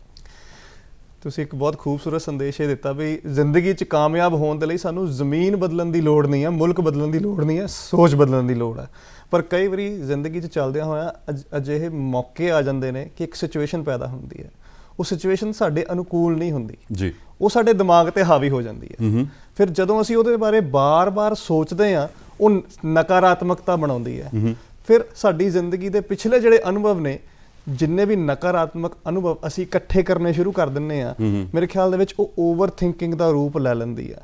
ਇਹਨੂੰ ਕਿੱਦਾਂ ਕੰਟਰੋਲ ਜਾਂ ਕਾਬੂ ਕੀਤਾ ਜਾ ਸਕੇ? ਸਾਈਕਲ ਤੋੜਨਾ ਸੀ ਇਹਦਾ ਜਿਹੜਾ ਚਰਨ ਹੈ ਨਾ, ਕਿ ਬਈ ਇੱਕ ਤੋਂ ਮਾਈਂਡ 'ਚ ਥਾਟਸ ਕਿੱਦਾਂ ਆਉਂਦੀਆਂ। ਅਸੀਂ ਕਿਸੇ ਦਾ ਨਾਮ ਮੰਨ ਲਓ, ਹੁਣੇ ਤੁਹਾਨੂੰ ਬੰਦਾ ਮਿਲਿਆ, ਉਹਦਾ ਨਾਮ ਹੈ ਦੀਪਕ ਜੀ, ਮੰਨ ਲਓ ਤੁਹਾਡੇ ਮਾਈਂਡ 'ਚ ਇਮੀਡੀਏਟਲੀ ਕੋਈ ਬੰਦਾ ਤੁਸੀਂ ਆਲਰੇਡੀ ਜਾਣਦੇ ਹੋ, ਉਹਦਾ ਨਾਮ ਦੀਪਕ, ਤੁਹਾਡੇ ਮਾਈਂਡ 'ਚ ਉਹਦਾ ਨਾਮ ਆਏਗਾ। ਸੋਚ ਕਿੱਦਾਂ ਕੰਮ ਕਰਦੀ? ਪਹਿਲੀ ਕਿਸੇ ਚੀਜ਼ ਦੇ ਨਾਲ ਕਨੈਕਸ਼ਨ ਜੋੜ ਕੇ। ਥਾਟ ਹਮੇਸ਼ਾ ਇੱਕ ਤੋਂ ਜੁੜਦੀ ਹੈ, ਦੂਜੇ ਤੋਂ ਜੁੜਦੀ ਹੈ। ਜਦੋਂ ਅਸੀਂ ਇਹਨੂੰ ਤੋੜ ਦਿੰਦੇ ਹਾਂ ਕਿਤੇ, ਜਦੋਂ ਨੈਗੇਟਿਵ ਥਿੰਕਿੰਗ ਵੱਲ ਬਹੁਤ ਜ਼ਿਆਦਾ ਜਾਂਦੇ ਹਾਂ, ਇੱਕਦਮ ਅਸੀਂ ਇਹਨੂੰ ਤੋੜ ਦਿੰਦੇ ਹਾਂ ਕਿਤੇ, ਕੁਛ ਨਾ ਕੁਛ ਅਲੱਗ। ਅਕਸਰ ਇਹ ਹੁੰਦਾ, ਦੋ ਲੋਕ ਆਪਸ ਵਿੱਚ ਲੜ ਬਹਿਸ ਰਹੇ ਹੁੰਦੇ ਘਰ ਵਿੱਚ ਕਿਸੇ ਗੱਲ ਤੇ ਇੱਕਦਮ 12 ਘੰਟੀ ਵੱਜਦੀ ਹੈ, ਟਿੰਗ ਟੋਂਗ, ਹੈ ਨਾ। ਦੋਵਾਂ ਨੂੰ ਗੁੱਸਾ ਬਹੁਤ ਚੜਿਆ ਹੁੰਦਾ ਜੀ ਅੱਜ, ਹੈ ਨਾ। ਹਰ ਬੰਦਾ ਆਪਣੀ ਆਪਣੀ ਪੋਜੀਸ਼ਨ ਤੇ ਅੜਿਆ, 12 ਘੰਟੀ ਵੱਜਦੀ ਇੱਕਦਮ, ਤੇ ਕੋਈ ਆ ਗਿਆ ਬਿਨਾਂ ਦੱਸੇ, ਕੋਈ ਗੈਸਟ ਆ ਗਿਆ, ਮੰਨ ਲਓ ਤੁਸੀਂ ਚਾਹ ਚੂ ਪਿਲਾਈ 5-7 ਮਿੰਟ, ਜਦੋਂ ਬੰਦਾ ਜਾਂਦਾ ਦੋਵਾਂ ਨੂੰ ਭੁੱਲ ਜਾਂਦਾ ਅਸੀਂ ਲੜਦੇ ਕਿਹੜੀ ਗੱਲ ਤੋਂ ਪਏ ਸੀਗੇ, ਔਰ ਛੇਤੀ ਹੋ ਜਾਂਦਾ, ਬੰਦ ਕਰੋ ਲੜਾਈ, ਬਾਹਰ ਕੋਈ ਆ ਗਿਆ। ਹਾਂ, ਬਾਹਰ ਕੋਈ ਆ ਗਿਆ, ਤੇ ਉਹਨੂੰ ਚਾਹ ਪਾਣੀ ਪਿਲਾਉਣ ਤੋਂ ਬਾਅਦ ਜਦੋਂ ਜਾਂਦਾ ਨਾ, ਤਦ ਤੱਕ ਦੋਵੇਂ ਠੰਡੇ ਹੋ ਜਾਂਦੇ, ਤੇ ਦਿਮਾਗ 'ਚੋਂ ਚੀਜ਼ ਨਿਕਲ ਜਾਂਦੀ ਹੈ, ਮੈਂ ਕਿਸ ਗੱਲ ਤੋਂ ਲੜ ਰਹੇ ਸੀ। ਜਾਂ ਤੁਸੀਂ ਗੱਲ ਤੋਂ ਬੜੇ ਨਿਰਾਸ਼ ਹੋ, ਪਰੇਸ਼ਾਨ ਹੋ, ਪਰ ਤੁਸੀਂ ਰਾਤੀ ਸੁੱਤੇ, ਚੰਗੀ ਨੀਂਦ ਆਈ, ਸਵੇਰੇ ਉੱਠੇ ਤੇ ਤੁਹਾਨੂੰ ਭੁੱਲ ਜਾਂਦਾ ਮੈਂ ਕੱਲ ਕਿਹੜੀ ਗੱਲੋਂ ਉਦਾਸ ਸੀਗਾ। ਉਸ ਸਮੇਂ ਯਾਦ ਕਰਨ ਦੀ ਨਾ ਕੋਸ਼ਿਸ਼ ਕਰੋ ਮੈਂ ਕੱਲ ਕਿਹੜੀ ਗੱਲੋਂ ਉਦਾਸ ਸੀਗਾ। ਇੱਕ ਰੀਸੈਟ ਬਟਨ, ਬੈਲ ਜਿਹੜੀ ਬਾਹਰੋਂ ਵੱਜਦੀ ਹੈ, ਇਹ ਅਸੀਂ ਆਪ ਮਾਰਨੀ ਸ਼ੁਰੂ ਕਰੀਏ। ਆਪ ਮਾਰਨੀ, ਬਿਲਕੁਲ, ਬਹੁਤ ਵਧੀਆ ਕਿਹਾ ਤੁਸੀਂ। ਜਿਹੜੀ ਬੈਲ ਬਾਹਰੋਂ ਵੱਜੇ ਅਸੀਂ ਆਪ ਮਾਰਨੀ ਸ਼ੁਰੂ ਕਰੀਏ, ਕੁਝ ਅਲੱਗ ਕਰੋ, ਕੁਝ ਡਿਫਰੈਂਟ ਕਰੋ, ਕਿਸੇ ਤਰੀਕੇ ਨਾਲ ਉਹਦਾ ਪੈਟਰਨ ਤੋੜੋ। ਕਹਿੰਦੇ ਈਵਨ ਕਿ ਤੁਸੀਂ ਇੱਕ ਪੋਜੀਸ਼ਨ 'ਚ ਅਸੀਂ ਡੈਸਕ ਤੇ ਬੈਠੇ ਆ ਤੇ ਸਾਰਾ ਦਿਨ ਇਦਾਂ ਹੀ ਕਰਕੇ ਬੈਠੇ ਆ, ਤੇ ਹੌਲੀ ਹੌਲੀ ਤੁਹਾਡਾ ਮਾਈਂਡ ਵੀ ਉਦਾਂ ਹੋ ਜਾਏਗਾ। ਕੁਝ ਸਮੇਂ ਬਾਅਦ ਬ੍ਰੇਕ ਲਓ, ਆਪਣੇ ਡੈਸਕ ਤੋਂ ਉੱਠੋ, ਆਪਣਾ ਬੋਡੀ ਪੋਸਚਰ ਸਿੱਧਾ ਕਰੋ, ਲੰਬਾ ਸਾਹ ਖਿੱਚੋ, ਪਾਣੀ ਦਾ ਗਲਾਸ ਪੀਓ, ਕੁਛ ਨਾ ਕੁਛ ਕਰੋ। ਸੇਮ ਵੇ ਆਪਣੇ ਰੂਟੀਨ ਦੇ ਵਿੱਚ ਜਦੋਂ ਤੁਹਾਨੂੰ ਲੱਗੇ ਵੀ ਬਹੁਤ ਜ਼ਿਆਦਾ ਇਹ ਚੀਜ਼ ਹਾਵੀ ਹੋ ਰਹੀ ਹੈ ਮੇਰੇ ਮਾਈਂਡ ਤੇ, ਛੋਟੀ ਜਿਹੀ ਬ੍ਰੇਕ ਲੈ ਲਓ, ਕੋਈ ਫਨੀ ਵੀਡੀਓਜ਼ ਦੇਖ ਲਓ, YouTube ਤੇ ਕੁਝ ਹੋਰ ਕਰ ਲਓ, ਕੁਝ ਵੀ ਕਿਸੇ ਤਰੀਕੇ ਦਾ ਕਰ ਲਓ ਜਿਹਦੇ ਨਾਲ ਤੁਹਾਡੀ ਉਹ ਥਾਟ ਪ੍ਰੋਸੈਸ ਰੁਕ ਜਾਵੇ, ਜੀ ਤੁਸੀਂ ਦੁਬਾਰਾ ਤੋਂ ਸ਼ੁਰੂ ਕਰ ਸਕੋ। ਜੀ ਗੱਲ ਹੈ ਨਫ਼ਰਤ ਦੀ। ਕਿਸੇ ਦੇ ਨਾਲ ਨਫ਼ਰਤ ਹੋਈ ਹੈ, ਚਲੋ ਕੋਈ ਅਣਬਣ ਹੋ ਗਈ, ਨਫ਼ਰਤ ਹੋ ਗਈ, ਬਿਨਾਂ ਗੱਲ ਦੀ ਨਫ਼ਰਤ। ਕੋਈ ਬੰਦਾ ਹੈ ਮੇਰੇ ਨਾਲ ਬੈਠਾ ਹੈ, ਸਿਰਫ ਉਸਦੇ ਮੇਰੇ ਵਿਚਾਰ ਨਹੀਂ ਰਲਦੇ, ਉਸਦੀ ਪਸੰਦ ਅਲੱਗ ਹੈ, ਮੇਰੀ ਅਲੱਗ ਹੈ, ਉਸਨੂੰ ਜੋ ਕਰਨਾ ਪਸੰਦ ਹੈ ਮੈਨੂੰ ਨਹੀਂ ਪਸੰਦ। ਹੌਲੀ ਹੌਲੀ ਬਿਨਾਂ ਕਿਸੇ ਦੁਸ਼ਮਣੀ ਦੇ, ਬਿਨਾਂ ਕਿਸੇ ਗੱਲ ਦੇ ਉਸ ਬੰਦੇ ਪ੍ਰਤੀ ਨਫ਼ਰਤ ਪੈਦਾ ਹੋਣ ਲੱਗ ਜਾਂਦੀ, ਨਾਪਸੰਦ ਹੋ ਜਾਂਦਾ। ਜੀ ਜੀ। ਤੇ ਇਸ ਚੱਕਰ ਚੋਂ ਆਪਾਂ ਬਾਹਰ ਨਿਕਲਣਾ ਹੋਵੇ, ਜਾਂ ਫਿਰ ਕੁਝ ਅਜਿਹੀ ਸੋਚ ਜੇ ਸਾਨੂੰ ਨਹੀਂ ਕੋਈ ਪਸੰਦ ਤਾਂ ਉਸਨੂੰ ਅਣਗੌਲਿਆਂ ਕਰ ਦਿਓ। ਦੇਖੋ ਇਹਦੇ ਚ ਜੋ ਤੁਸੀਂ ਗੱਲ ਕਰ ਰਹੇ ਹੋ ਵਾਈਬ੍ਰੇਸ਼ਨ ਦੀ ਹੈ। ਕਹਿੰਦੇ ਇਨਸਾਨ ਦੇ ਮੂੰਹ ਖੋਲਣ ਤੋਂ ਪਹਿਲਾਂ ਤੁਸੀਂ ਜਦੋਂ ਕਿਸੇ ਦੀ ਸੰਗਤ ਚ ਬਹਿੰਦੇ ਹੋ ਤੁਹਾਨੂੰ ਸ਼ਾਇਦ ਪਤਾ ਲੱਗਣਾ ਸ਼ੁਰੂ ਹੋ ਜਾਂਦਾ ਕਿ ਮੇਰੇ ਵਿਚਾਰ ਇਹਦੇ ਨਾਲ ਰਲਨੇ ਆ ਜਾਂ ਨਹੀਂ ਰਲਨੇ। ਇਹ ਤੁਹਾਨੂੰ ਵਾਈਬ੍ਰੇਸ਼ਨਲ ਸੋਚ ਦੀ ਲੈਵਲ ਤੋਂ ਪਤਾ ਲੱਗ ਜਾਂਦਾ। ਹੁਣ ਹਰ ਬੰਦਾ ਤੁਹਾਡੀ ਲੈਵਲ ਤੇ ਨਹੀਂ ਹੋਏਗਾ, ਜ਼ਾਹਿਰ। ਇਹ ਸਾਨੂੰ ਚੀਜ਼ ਸਹਿਨਸ਼ੀਲਤਾ ਸਿਖਾਉਣ ਲਈ ਆਈ ਹੈ, ਬੜੀ ਮੁਸ਼ਕਲ ਹੈ। ਜਿੱਦਾਂ ਤੁਸੀਂ ਕਿਹਾ ਨੈਚੁਰਲੀ ਜੇ ਤੁਹਾਡੀ ਸੋਚ ਹਰ ਚੀਜ਼ 'ਚ ਚੰਗਿਆਈ ਲੱਭਣ ਦੀ ਹੈ, ਹਰ ਮਨੁੱਖ 'ਚ ਤੁਹਾਨੂੰ ਚੰਗਿਆਈ ਮਿਲਦੀ ਹੈ, ਤੁਹਾਡੇ ਨਾਲ ਕੋਈ ਬੰਦਾ ਬੈਠਾ ਜਿਹੜਾ ਹਰ ਮਨੁੱਖ 'ਚ ਚੰਗੇ ਹੋਣ ਦੇ ਬਾਵਜੂਦ ਬੁਰਾਈ ਲੱਭ ਰਿਹਾ, ਮੁਸ਼ਕਲ ਆਏਗੀ, ਜ਼ਾਹਿਰ। ਉਹਦੇ 'ਚ ਇਹ ਹੈ ਕਿ ਉਹਨੂੰ ਐਜ਼ ਅ ਲੈਸਨ ਲੈ ਕੇ ਚੱਲੋ। ਤੁਸੀਂ ਆਪਣਾ ਰਸਤਾ ਨਾ ਛੱਡੋ। ਜੇ ਤੁਸੀਂ ਮੁਸਕਰਾਉਂਦੇ ਹੋ ਹਰ ਵਕਤ ਤੇ ਚਾਰ ਬੰਦਿਆਂ 'ਚ ਬਹਿੰਦੇ ਹੋ ਜਿਹੜੇ ਯਾਰ ਹਰ ਵੇਲੇ ਬਸ ਹੈ ਵੀ ਸਾਰੀ ਦੁਨੀਆ ਦੀਆਂ ਮੁਸੀਬਤਾਂ ਮੇਰੇ ਤੇ ਹੀ ਪਾਈਆਂ ਰੱਬ ਨੇ, ਇਦਾਂ ਦਾ ਮੂੰਹ ਬਣਾ ਕੇ ਬਹਿੰਦੇ ਕਿ ਹਮ ਨਹੀਂ ਰੋਤੇ ਸ਼ਕਲ ਰੋਤੀ ਹੈ ਜੀ। ਤੋ ਉਹਨਾਂ ਦੀ ਸੰਗਤ 'ਚ ਇਹ ਨੇ ਕਿ ਤੁਹਾਡੀ ਮੁਸਕਾਨ ਨਹੀਂ ਗਵਾਚਣੀ ਚਾਹੀਦੀ ਜੀ। ਉਹ ਉਹਨਾਂ ਦੀ ਚੋਇਸ ਆ ਜੀ, ਉਹਦੇ ਅਕੋਰਡਿੰਗ ਉਹਦੀ ਜ਼ਿੰਦਗੀ ਢਲ ਰਹੀ ਹੈ। ਅਸੀਂ ਕਿਸੇ ਦੇ ਦਿਮਾਗ 'ਚ ਵੜ ਕੇ ਉਹਦੀ ਸੋਚ ਨਹੀਂ ਬਦਲ ਸਕਦੇ ਜੀ। ਅਸੀਂ ਇੱਕ ਚੰਗਾ ਉਦਾਹਰਣ ਬਣ ਸਕਦੇ ਹਾਂ ਜੀ। ਤੇ ਇਹ ਅਸੀਂ ਕੋਸ਼ਿਸ਼ ਬਰਕਰਾਰ ਰੱਖਣੀ ਹੈ ਕਿ ਮੇਰੇ ਆਲੇ ਦੁਆਲੇ ਦੇ ਜੇ ਚਾਰ ਜੋ ਇਦਾਂ ਦੀ ਸੋਚਦੇ ਨੇ, ਉਹਨਾਂ ਨੂੰ ਕਿਸੇ ਨੂੰ ਭਾਸ਼ਣ ਦੇ ਕੇ ਕਨਵਰਟ ਨਹੀਂ ਕੀਤਾ ਜਾ ਸਕਦਾ। ਜਿੰਨੀ ਮਰਜ਼ੀ ਕੋਸ਼ਿਸ਼ ਕਰ ਲਓ, ਚਾਰਾਂ ਨੂੰ ਇਕੱਠੇ ਕਰ ਲਓ, ਨਹੀਂ ਯਾਰ ਤੁਸੀਂ ਸੋਚ ਸਕਾਰਾਤਮਕ ਕਰੋ, ਕੀ ਵੇਖੋ ਤੁਸੀਂ ਆਪਣੇ ਮੂੰਹ ਕਿੱਦਾਂ ਦੇ ਬਣਾਏ, ਉਹਨੇ ਤੁਹਾਨੂੰ ਕਹਿਣਾ ਵੀ ਤੁਸੀਂ ਆਪਣੀ ਜ਼ਿੰਦਗੀ ਨਾਲ ਮਤਲਬ ਰੱਖੋ ਮੇਰੇ। ਤਾਂ ਕਿਸੇ ਨੂੰ ਭਾਸ਼ਣ ਦੇ ਕੇ ਨਹੀਂ ਅਸੀਂ ਚੇਂਜ ਕਰ ਸਕਦੇ, ਉਦਾਹਰਣ ਦੇ ਕੇ ਚੇਂਜ ਕਰ ਸਕਦੇ ਹਾਂ। ਉਹ ਉਦਾਹਰਣ ਅਸੀਂ ਬਣਨਾ। ਹਾਂ, ਸੰਗਤ ਦਾ ਆਲੇ ਦੁਆਲੇ ਦਾ ਅਸਰ ਇਨਸਾਨ ਤੇ ਹੁੰਦਾ, ਪਰ ਜਿੱਦਾਂ ਮੈਂ ਪਹਿਲੇ ਕਿਹਾ ਕਿ ਇਹ ਮੁਸ਼ਕਲਾਂ ਹੀ ਸਾਡਾ ਟੈਸਟ ਕਰਨਗੀਆਂ ਕਿ ਅਸੀਂ ਸਾਡੀ ਮੁਸਕਰਾਹਟ ਅਸਲ ਸੀ ਕਿ ਬਣਾਵਟੀ ਸੀ ਜੀ। ਬਿਲਕੁਲ। ਤੇ ਜੇ ਅਸਲ ਸੀ ਉਹ ਬਰਕਰਾਰ ਰਹੇਗੀ ਤੇ ਹੌਲੀ ਹੌਲੀ ਉਸ એનર્ਜੀ ਨੂੰ ਪਰੇ ਕਰੇਗੀ ਜੀ। ਮੈਂ ਨਾ ਇੱਕ ਚੀਜ਼ ਨੂੰ ਵਰਦਾਨ ਮਹਿਸੂਸ ਕਰਦਾ ਸਿਮਰਜੀਤ ਜੀ ਕਿ ਸਾਡੇ ਕੋਲ ਚੁਣਨ ਦੀ ਸ਼ਕਤੀ ਹੈ। ਅਸੀਂ ਆਪਣੇ ਵਿਚਾਰਾਂ ਨੂੰ, ਆਪਣੇ ਪਹਿਰਾਵੇ ਨੂੰ, ਆਪਣੀ ਸੰਗਤ ਨੂੰ, ਆਪਣੀਆਂ ਕਿਤਾਬਾਂ ਨੂੰ, ਆਪਣੇ ਦੇਖਣ ਵਾਲੀਆਂ ਚੀਜ਼ਾਂ ਨੂੰ ਚੁਣ ਸਕਦੇ ਹਾਂ ਜੀ। ਇਹ ਪਾਵਰ ਆਫ ਚੋਇਸ ਦੇ ਨਾਲ ਜੋ ਤੁਸੀਂ ਦੱਸਿਆ ਕਿ ਅਸੀਂ ਇਹਨੂੰ ਚੁਣਿਆ, ਅਸੀਂ ਸਮਾਈਲ ਕਰਨਾ, ਇਹ ਪਾਵਰ ਕਿੱਦਾਂ ਇਸਤੇਮਾਲ ਕੀਤੀ ਜਾਵੇ ਕਿ ਇਹ ਸਾਡੀ ਇੱਕ ਸੁਪਰ ਪਾਵਰ ਬਣ ਕੇ ਸਾਹਮਣੇ ਆਵੇ ਔਰ ਅਸੀਂ ਹਮੇਸ਼ਾ ਲਈ ਸਕਾਰਾਤਮਕ ਹੋ ਜਾਈਏ। ਸ਼ਾਇਦ ਇਹਦੇ ਨਾਲ ਵਧਾਇਆ ਵੀ ਜਾ ਸਕਦਾ ਸਕਾਰਾਤਮਕ ਸੋਚ ਨੂੰ। ਕਈ ਸਥਿਤੀਆਂ 'ਚ ਤੁਸੀਂ ਨਹੀਂ ਵੀ ਚੁਣ ਸਕੋਗੇ। ਕਈ ਵਾਰੀ ਤੁਹਾਡੀ ਸੰਗਤ ਇਦਾਂ ਹੋ ਜਾਏਗੀ, ਇਦਾਂ ਦੇ ਲੋਕਾਂ ਦੇ ਨਾਲ ਤੁਸੀਂ ਇਦਾਂ ਦੀ ਇਨਵਾਇਰਨਮੈਂਟ 'ਚ ਆਪਣੇ ਆਪ ਨੂੰ ਪਾਓਗੇ, ਤੁਸੀਂ ਚਾਹੁੰਦੇ ਹੋਏ ਨਹੀਂ ਵੀ ਚੋਇਸ ਕਰ ਸਕਦੇ ਕਿ ਵੀ ਮੈਂ ਤੋਂ ਪਰੇ ਹਟਾਂ ਜੀ। ਫਿਰ ਅੰਦਰੂਨੀ ਸ਼ਕਤੀ ਦੀ ਗੱਲ ਆ ਜਾਂਦੀ ਹੈ ਕਿ ਬਾਹਰਲੀ ਮੈਨੂੰ ਜਿਹੜਾ ਬਾਹਰਲਾ ਜੋ ਮਾਹੌਲ ਹੈ ਉਹ ਕਿੰਨਾ ਇੰਪੈਕਟ ਕਰ ਰਿਹਾ ਤੇ ਮੇਰੇ ਅੰਦਰ ਕੀ ਚੀਜ਼ ਆ। ਕਹਿੰਦੇ ਨਿੰਬੂ ਨੂੰ ਨਿਚੋੜੋਗੇ ਨਿੰਬੂ ਜੂਸ ਹੀ ਨਿਕਲੇਗਾ, ਉਹ 'ਚੋਂ ਕੁਝ ਹੋਰ ਤਾਂ ਨਿਕਲਣਾ ਨਹੀਂ। ਤੇ ਮੁਸ਼ਕਿਲ ਸਮੇਂ ਤੇ ਜਦੋਂ ਇਨਸਾਨ ਨਿਚੜਦਾ ਉਹਦੇ ਜੋ ਅੰਦਰ ਉਹੀ ਉੱਭਰ ਕੇ ਬਾਹਰ ਆਉਣਾ। ਬਸ ਦੇਖੋ ਹੈ ਨਾ, ਕਿਉਂਕਿ ਚੰਗੇ ਹਾਲਾਤ ਵਿੱਚ ਮੁਸਕਰਾਉਣਾ, ਸਕਾਰਾਤਮਕ ਸੋਚ, ਸਾਰੀਆਂ ਗੱਲਾਂ ਬੜੀਆਂ ਵਧੀਆ ਲੱਗਦੀਆਂ ਨੇ। ਜਦੋਂ ਮੁਸ਼ਕਿਲ ਆ ਬੰਦੀ ਹੈ ਇਨਸਾਨ ਤੇ, ਉਹ ਸਾਡਾ ਟੈਸਟ ਹੁੰਦਾ ਜੀ। ਤੇ ਇੱਕ ਇਹ ਵੀ ਟੈਸਟ ਹੈ ਕਿ ਜਦੋਂ ਮੇਰੇ ਜਿੱਦਾਂ ਮੈਂ ਚਾਹੁੰਦਾ ਉਹਦੇ ਉੱਦਾਂ ਦੇ ਸਰਕਮਸਟੈਂਸਸ ਨਹੀਂ, ਉੱਦਾਂ ਦੇ ਹਾਲਾਤ ਨਹੀਂ ਹੈਗੇ, ਕੀ ਮੈਂ ਆਪਣਾ ਉਹ ਚੀਜ਼ ਮੇਨਟੇਨ ਕਰ ਸਕਦਾ ਜਾਂ ਕਰ ਸਕਦੀ ਹਾਂ ਕਿ ਨਹੀਂ ਜੀ। ਇਹ ਮੇਰਾ ਟੈਸਟ ਹੈ। ਤੇ ਹੌਲੀ ਹੌਲੀ ਮੈਂ ਆਪਣੇ ਆਪ ਨੂੰ ਉਸ ਲੈਵਲ ਤੇ ਲੈ ਕੇ ਜਾਣਾ। ਉਹ ਕਿੱਦਾਂ? ਆਪਣੇ ਆਪ ਨਾਲ ਵਕਤ ਸਪੈਂਡ ਕਰਨਾ ਬਹੁਤ ਜ਼ਰੂਰੀ ਹੈ ਜੀ। ਕਿ ਪੜ੍ਹ ਇਲਮ ਹਜ਼ਾਰ ਕਿਤਾਬਾਂ, ਕਦੀ ਆਪਣੇ ਆਪ ਨੂੰ ਪੜ੍ਹਿਆ ਨਹੀਂ, ਜਾ ਵੜਦਾ ਮੰਦਰ ਮਸੀਤੀ, ਕਦੀ ਮਨ ਆਪਣੇ ਵਿੱਚ ਵੜਿਆ ਨਹੀਂ। ਸੋ ਖੁਦ ਕੋ ਪੜ੍ਹੋ, ਇਹ ਮੈਸੇਜ ਹੈ ਮੇਰਾ। ਆਪਣੇ ਆਪ ਨੂੰ ਪੜ੍ਹੋ। ਦੇਖੋ ਜੇ ਗੁੱਸਾ ਵੀ ਆਉਂਦਾ ਜਾਂ ਇਰੀਟੇਟ ਵੀ ਹੁੰਨੇ ਆ, ਜੋ ਜ਼ਾਹਿਰ ਹੈ ਹਿਊਮਨ ਨੇਚਰ ਆ, ਕਿਹੜੀ ਗੱਲ ਟ੍ਰਿਗਰ ਕਰ ਰਹੀ ਹੈ। ਬਿਲਕੁਲ। ਜਿਹਨੂੰ ਜੇ ਕਹਿੰਦੇ ਵੀ ਕਿਸੇ ਨੂੰ ਐਲਰਜੀ ਹੋ ਜਾਂਦੀ ਹੈ, ਉਹ ਡਾਕਟਰ ਕੋਲ ਜਾਂਦਾ ਤੇ ਡਾਕਟਰ ਕਹਿੰਦਾ ਵੀ ਤੈਨੂੰ ਆਸ ਚੀਜ਼ ਤੋਂ ਐਲਰਜੀ ਆ, ਇਸ ਚੀਜ਼ ਤੋਂ ਪਰਹੇਜ਼ ਕਰ ਜੀ। ਬਿਲਕੁਲ, ਸਮਝਿਆ ਮੇਰੀ ਗੱਲ?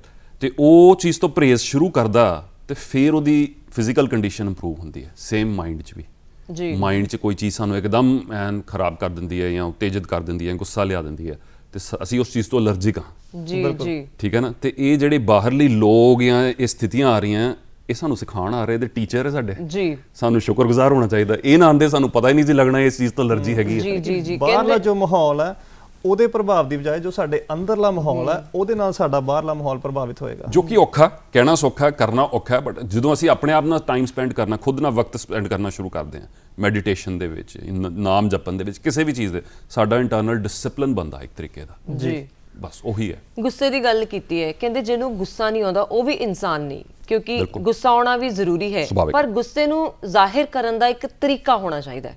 ਉਸ ਤਰੀਕੇ ਬਾਰੇ ਕੀ ਕਹੋਗੇ? ਦੇਖੋ, ਗੁੱਸਾ એનર્ਜੀ ਹੈ, એનર્ਜੀ ਹੈ। ਕਿਸੇ ਚੀਜ਼ ਤੋਂ ਤੁਸੀਂ ਖੁਸ਼ ਨਹੀਂ ਹੋ ਜੀ, ਕੋਈ ਚੀਜ਼ ਤੁਹਾਡੇ ਦਿਲ ਨੂੰ ਚੁਭੀ, ਤੁਸੀਂ ਸੜਕ ਤੇ ਜਾ ਰਹੇ ਸੀ, ਤੁਹਾਨੂੰ ਲੱਗਿਆ ਵੀ ਇੱਕ ਬਜ਼ੁਰਗ ਬੰਦਾ ਸੜਕ ਕ੍ਰਾਸ ਕਰਨ ਦੀ ਕੋਸ਼ਿਸ਼ ਕਰ ਰਿਹਾ ਸੀ ਤੇ ਉਹ ਗੱਡੀ ਵਾਲੇ ਨੇ ਨਹੀਂ ਰਾਹ ਦਿੱਤਾ, ਜੇ ਤੁਹਾਨੂੰ ਉਸ ਸਮੇਂ ਗੁੱਸਾ ਨਹੀਂ ਆਇਆ, ਜਿੱਦਾਂ ਤੁਸੀਂ ਸਹੀ ਕਿਹਾ, ਦੈਟ ਮੀਨਸ ਤੁਸੀਂ ਹੁਣ ਬਸ ਉਹ ਤੁਹਾਡੇ ਅੰਦਰ ਦੀ ਚਿੰਗਾਰੀ ਜਿਹੜੀ ਉਹ ਖਤਮ ਹੋ ਚੁੱਕੀ ਹੈ। ਹੁਣ ਸਵਾਲ ਆਂਦਾ ਉਹਨੂੰ ਚੈਨਲਾਈਜ਼ ਕਿੱਦਾਂ ਕਰਨਾ। ਜੀ, ਇੱਕ એનર્ਜੀ ਹੈ, એનર્ਜੀ ਨੂੰ ਚੈਨਲਾਈਜ਼ ਕਿੱਦਾਂ ਕਰਨਾ। ਜਿੱਦਾਂ ਦਰਿਆ ਤੇ ਜੇ ਡੈਮ ਬਣਾ ਲਿਆ ਤੇ ਉਹ ਡੈਮ ਤੋਂ ਦੇਖੋ ਕਿੰਨੀ ਉੱਤੇ ਬਿਜਲੀ ਜਨਰੇਟ ਹੋਣੀ ਸ਼ੁਰੂ ਹੋ ਗਈ, ਠੀਕ ਹੈ, ਉਹਨੂੰ ਕੰਟਰੋਲ ਕਰ ਲਿਆ, ਉਹਨੂੰ ਚੈਨਲਾਈਜ਼ ਕਰ ਲਿਆ। ਜੀ, ਸੇਮ ਵੇ ਗੁੱਸਾ, ਭਗਤ ਸਿੰਘ ਨੂੰ ਵੀ ਗੁੱਸਾ ਆਇਆ ਉਹਨੂੰ, ਬਿਲਕੁਲ, ਕਿ ਜੋ ਮੇਰੇ ਆਲੇ ਦੁਆਲੇ ਹੋ ਰਿਹਾ ਗਲਤ ਹੋ ਰਿਹਾ, ਉਸ ਗੁੱਸੇ ਦੇ ਅਗੇਂਸਟ ਉਹਨੇ ਆਵਾਜ਼ ਚੁੱਕੀ ਤੇ ਕਿੱਦਾਂ ਸਾਰੇ ਦੇਸ਼ ਦੇ ਵਿੱਚ ਊਰਜਾ ਭਰ ਗਈ, ਸਾਰੇ ਦੇਸ਼ ਦੇ ਨੌਜਵਾਨਾਂ 'ਚ। ਜੋ ਸਾਡੇ ਅੰਦਰ ਅਸੀਂ ਕੋਈ ਚੀਜ਼ ਗਲਤ ਦੇਖਦੇ ਹਾਂ, ਗਲਤ ਹੋ ਰਹੀ ਹੈ, ਸਾਡੇ ਨਾਲ ਹੋਈ, ਕਿਸੇ ਹੋਰ ਨਾਲ ਵਾਪਰੀ, ਤੇ ਉਹ ਜਿਹੜੀ એનર્ਜੀ ਜਿਹੜੀ ਉਭਰਦੀ ਹੈ ਉਹ ਸਾਡਾ ਇੱਕ ਰਿਐਕਸ਼ਨ ਹੈ ਕਿ ਨਹੀਂ ਇਦਾਂ ਨਹੀਂ ਹੋਣਾ ਚਾਹੀਦਾ। ਜੀ, ਬਿਲਕੁਲ। ਹੁਣ ਗੱਲ ਆਉਂਦੀ ਹੈ ਇਫੈਕਟਿਵਨੈਸ ਦੀ। ਜੀ, ਜੇ ਮੈਂ ਕਿਸੇ ਨੂੰ ਗੰਦੀ ਭੈੜੀ ਸ਼ਬਦਾਵਲੀ ਬੋਲਦੇ ਆ, ਗਲਤ ਕਿਸੇ ਨਾਲ ਪੇਸ਼ ਆਵਾਂ, ਤੇ ਉਹ ਮੇਰਾ ਗੁੱਸਾ ਤੇ ਠੰਡਾ ਹੋ ਗਿਆ ਜੀ, ਕਿ ਇਫੈਕਟਿਵ ਹੋਇਆ ਕਿ ਨਹੀਂ, ਮੈਨੂੰ ਰਿਜ਼ਲਟਸ ਮਿਲੇ ਕਿ ਨਹੀਂ, ਜੋ ਬਦਲਾਅ ਮੈਂ ਚਾਹੁੰਦਾ ਸੀ ਹੋਇਆ ਕਿ ਨਹੀਂ। ਜੀ, ਸੋ ਗੁੱਸੇ ਨੂੰ ਅਸੀਂ ਉੱਦਾਂ ਚੈਨਲਾਈਜ਼ ਕਰਨਾ ਕਿ ਜੋ ਬਦਲਾਅ ਮੈਂ ਦੇਖਣਾ ਚਾਹੁੰਦਾ, ਜਿਹੜੇ ਕਾਰਨ ਮੈਨੂੰ ਗੁੱਸਾ ਆ ਰਿਹਾ, ਉਹ ਚੀਜ਼ 'ਚ ਬਦਲਾ, ਉਹਦੇ 'ਚ ਕੋਈ ਹਿੱਸਾ ਪਾ ਰਿਹਾ ਕਿ ਨਹੀਂ, ਮੇਰੀ એનર્ਜੀ ਉਹਦੇ 'ਚ ਕੋਈ ਹਿੱਸਾ ਪਾ ਰਹੀ ਹੈ ਕਿ ਨਹੀਂ।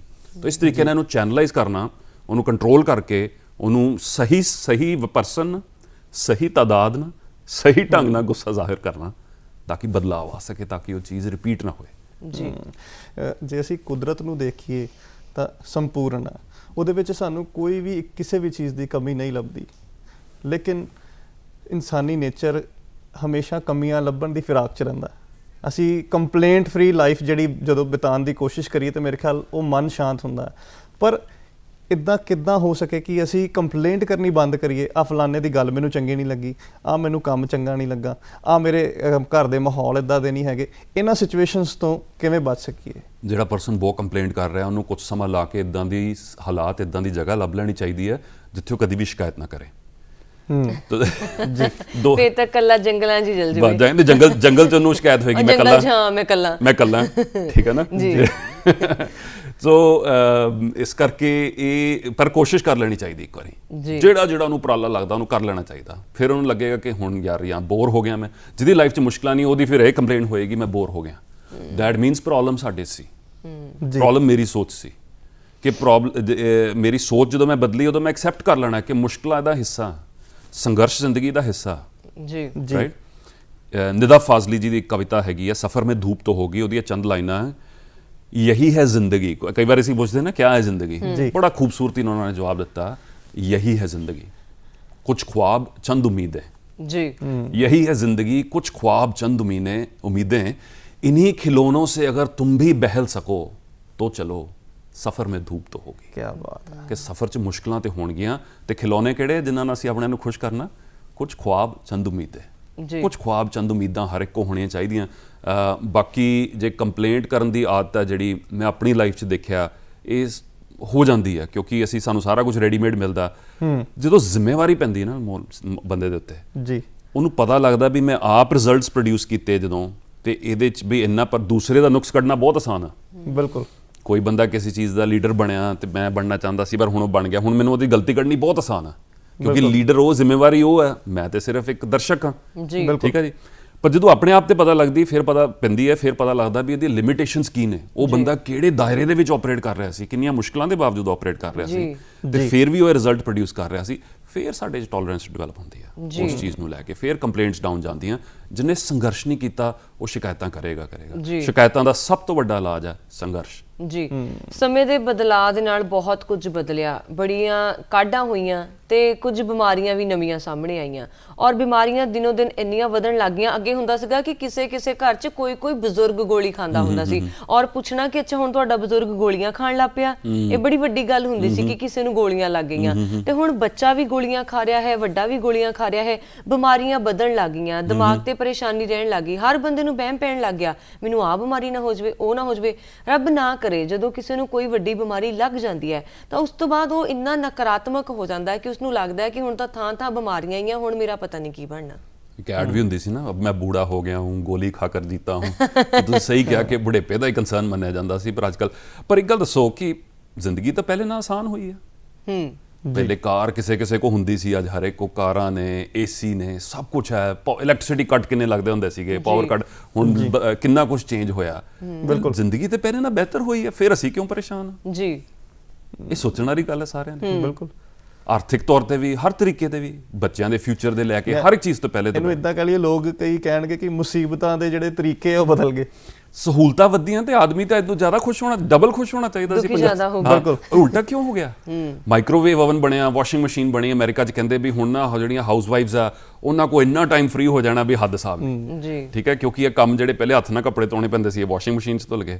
ਕੀ ਉਹਨਾਂ ਟਾਈਮ ਬਣਿਆ ਨਾ? ਫਿਰ ਪ੍ਰੋਬਲਮ ਕਿਹਦੀ ਹੈ? ਅਸੀਂ ਲਾਈਨ ਨਹੀਂ ਖਿੱਚੀ, ਅਸੀਂ ਆਪਣੇ ਆਪ ਲਈ ਸਮੇਂ ਨਹੀਂ ਕੱਢਿਆ, ਆਪਣੀ ਸਿਹਤ ਲਈ, ਆਪਣੀ ਸੋਚ ਲਈ। ਸਿਹਤ ਲਈ ਫਿਰ ਵੀ ਲੋਕ ਟਾਈਮ ਕੱਢ ਲੈਂਦੇ ਆ, ਮਾਈਂਡ ਲਈ ਮਤਲਬ ਆਪਣੇ ਆਪ ਲਈ ਟਾਈਮ ਕੱਢੀਏ। ਸਿਮਰਜੀਤ ਸਿੰਘ ਜੀ, ਤੁਸੀਂ ਪ੍ਰੋਗਰਾਮ 'ਚ ਆਏ, ਤੁਹਾਡਾ ਬਹੁਤ ਸ਼ੁਕਰੀਆ। ਤੇ ਆਪਣੇ ਦਰਸ਼ਕਾਂ ਨੂੰ ਜਾਣਦੇ ਹੋਏ ਇੱਕ ਵਾਰ ਫੇਰ ਦੱਸ ਦਿੰਦੇ ਆ ਕਿ ਪੰਜਾਬ ਸਕੂਲ ਸਿੱਖਿਆ ਵਿਭਾਗ ਦੇ ਨਾਲ ਰਲ ਕੇ ਜਿਹੜਾ ਐਜੂਕੇਸ਼ਨ ਪ੍ਰੋਗਰਾਮ ਡੀਡੀ ਪੰਜਾਬੀ ਨੇ ਸ਼ੁਰੂ ਕੀਤਾ ਸੀ ਉਹ ਹੁਣ ਖਤਮ ਹੋ ਰਿਹਾ ਹੈ, ਕਿਉਂਕਿ ਸਕੂਲ ਖੁੱਲ ਗਏ ਨੇ ਤੇ ਸਕੂਲ ਖੁੱਲਣ ਦੇ ਉੱਤੇ ਅਸੀਂ ਆਪਣੇ ਸਾਰੇ ਹੀ ਵਿਦਿਆਰਥੀਆਂ ਨੂੰ ਮੁਬਾਰਕਬਾਦ ਦਿੰਦੇ ਆ ਤੇ ਡੀਡੀ ਪੰਜਾਬੀ ਦੇ ਵਿਦਿਆਰਥੀਆਂ ਦੀ ਚੰਗੇ ਭਵਿੱਖ ਦੀ ਕਾਮਨਾ ਕਰਦੇ ਆ। ਔਰ ਡੀਡੀ ਪੰਜਾਬੀ ਤੇ ਤੁਸੀਂ ਪਹਿਲਾਂ ਦੀ ਤਰ੍ਹਾਂ ਫਿਰ ਸਾਰੇ ਪ੍ਰੋਗਰਾਮ ਜਿਹੜੇ ਆ ਉਸੇ ਤਰੀਕੇ ਨਾਲ ਦੇਖ ਸਕੋਗੇ ਔਰ ਸੱਜਰੀ ਸਵੇਰ ਜਿਹੜਾ ਹੁਣ ਤੁਸੀਂ 10 ਵਜੇ ਤੱਕ ਦੇਖ ਸਕਦੇ ਹੋ।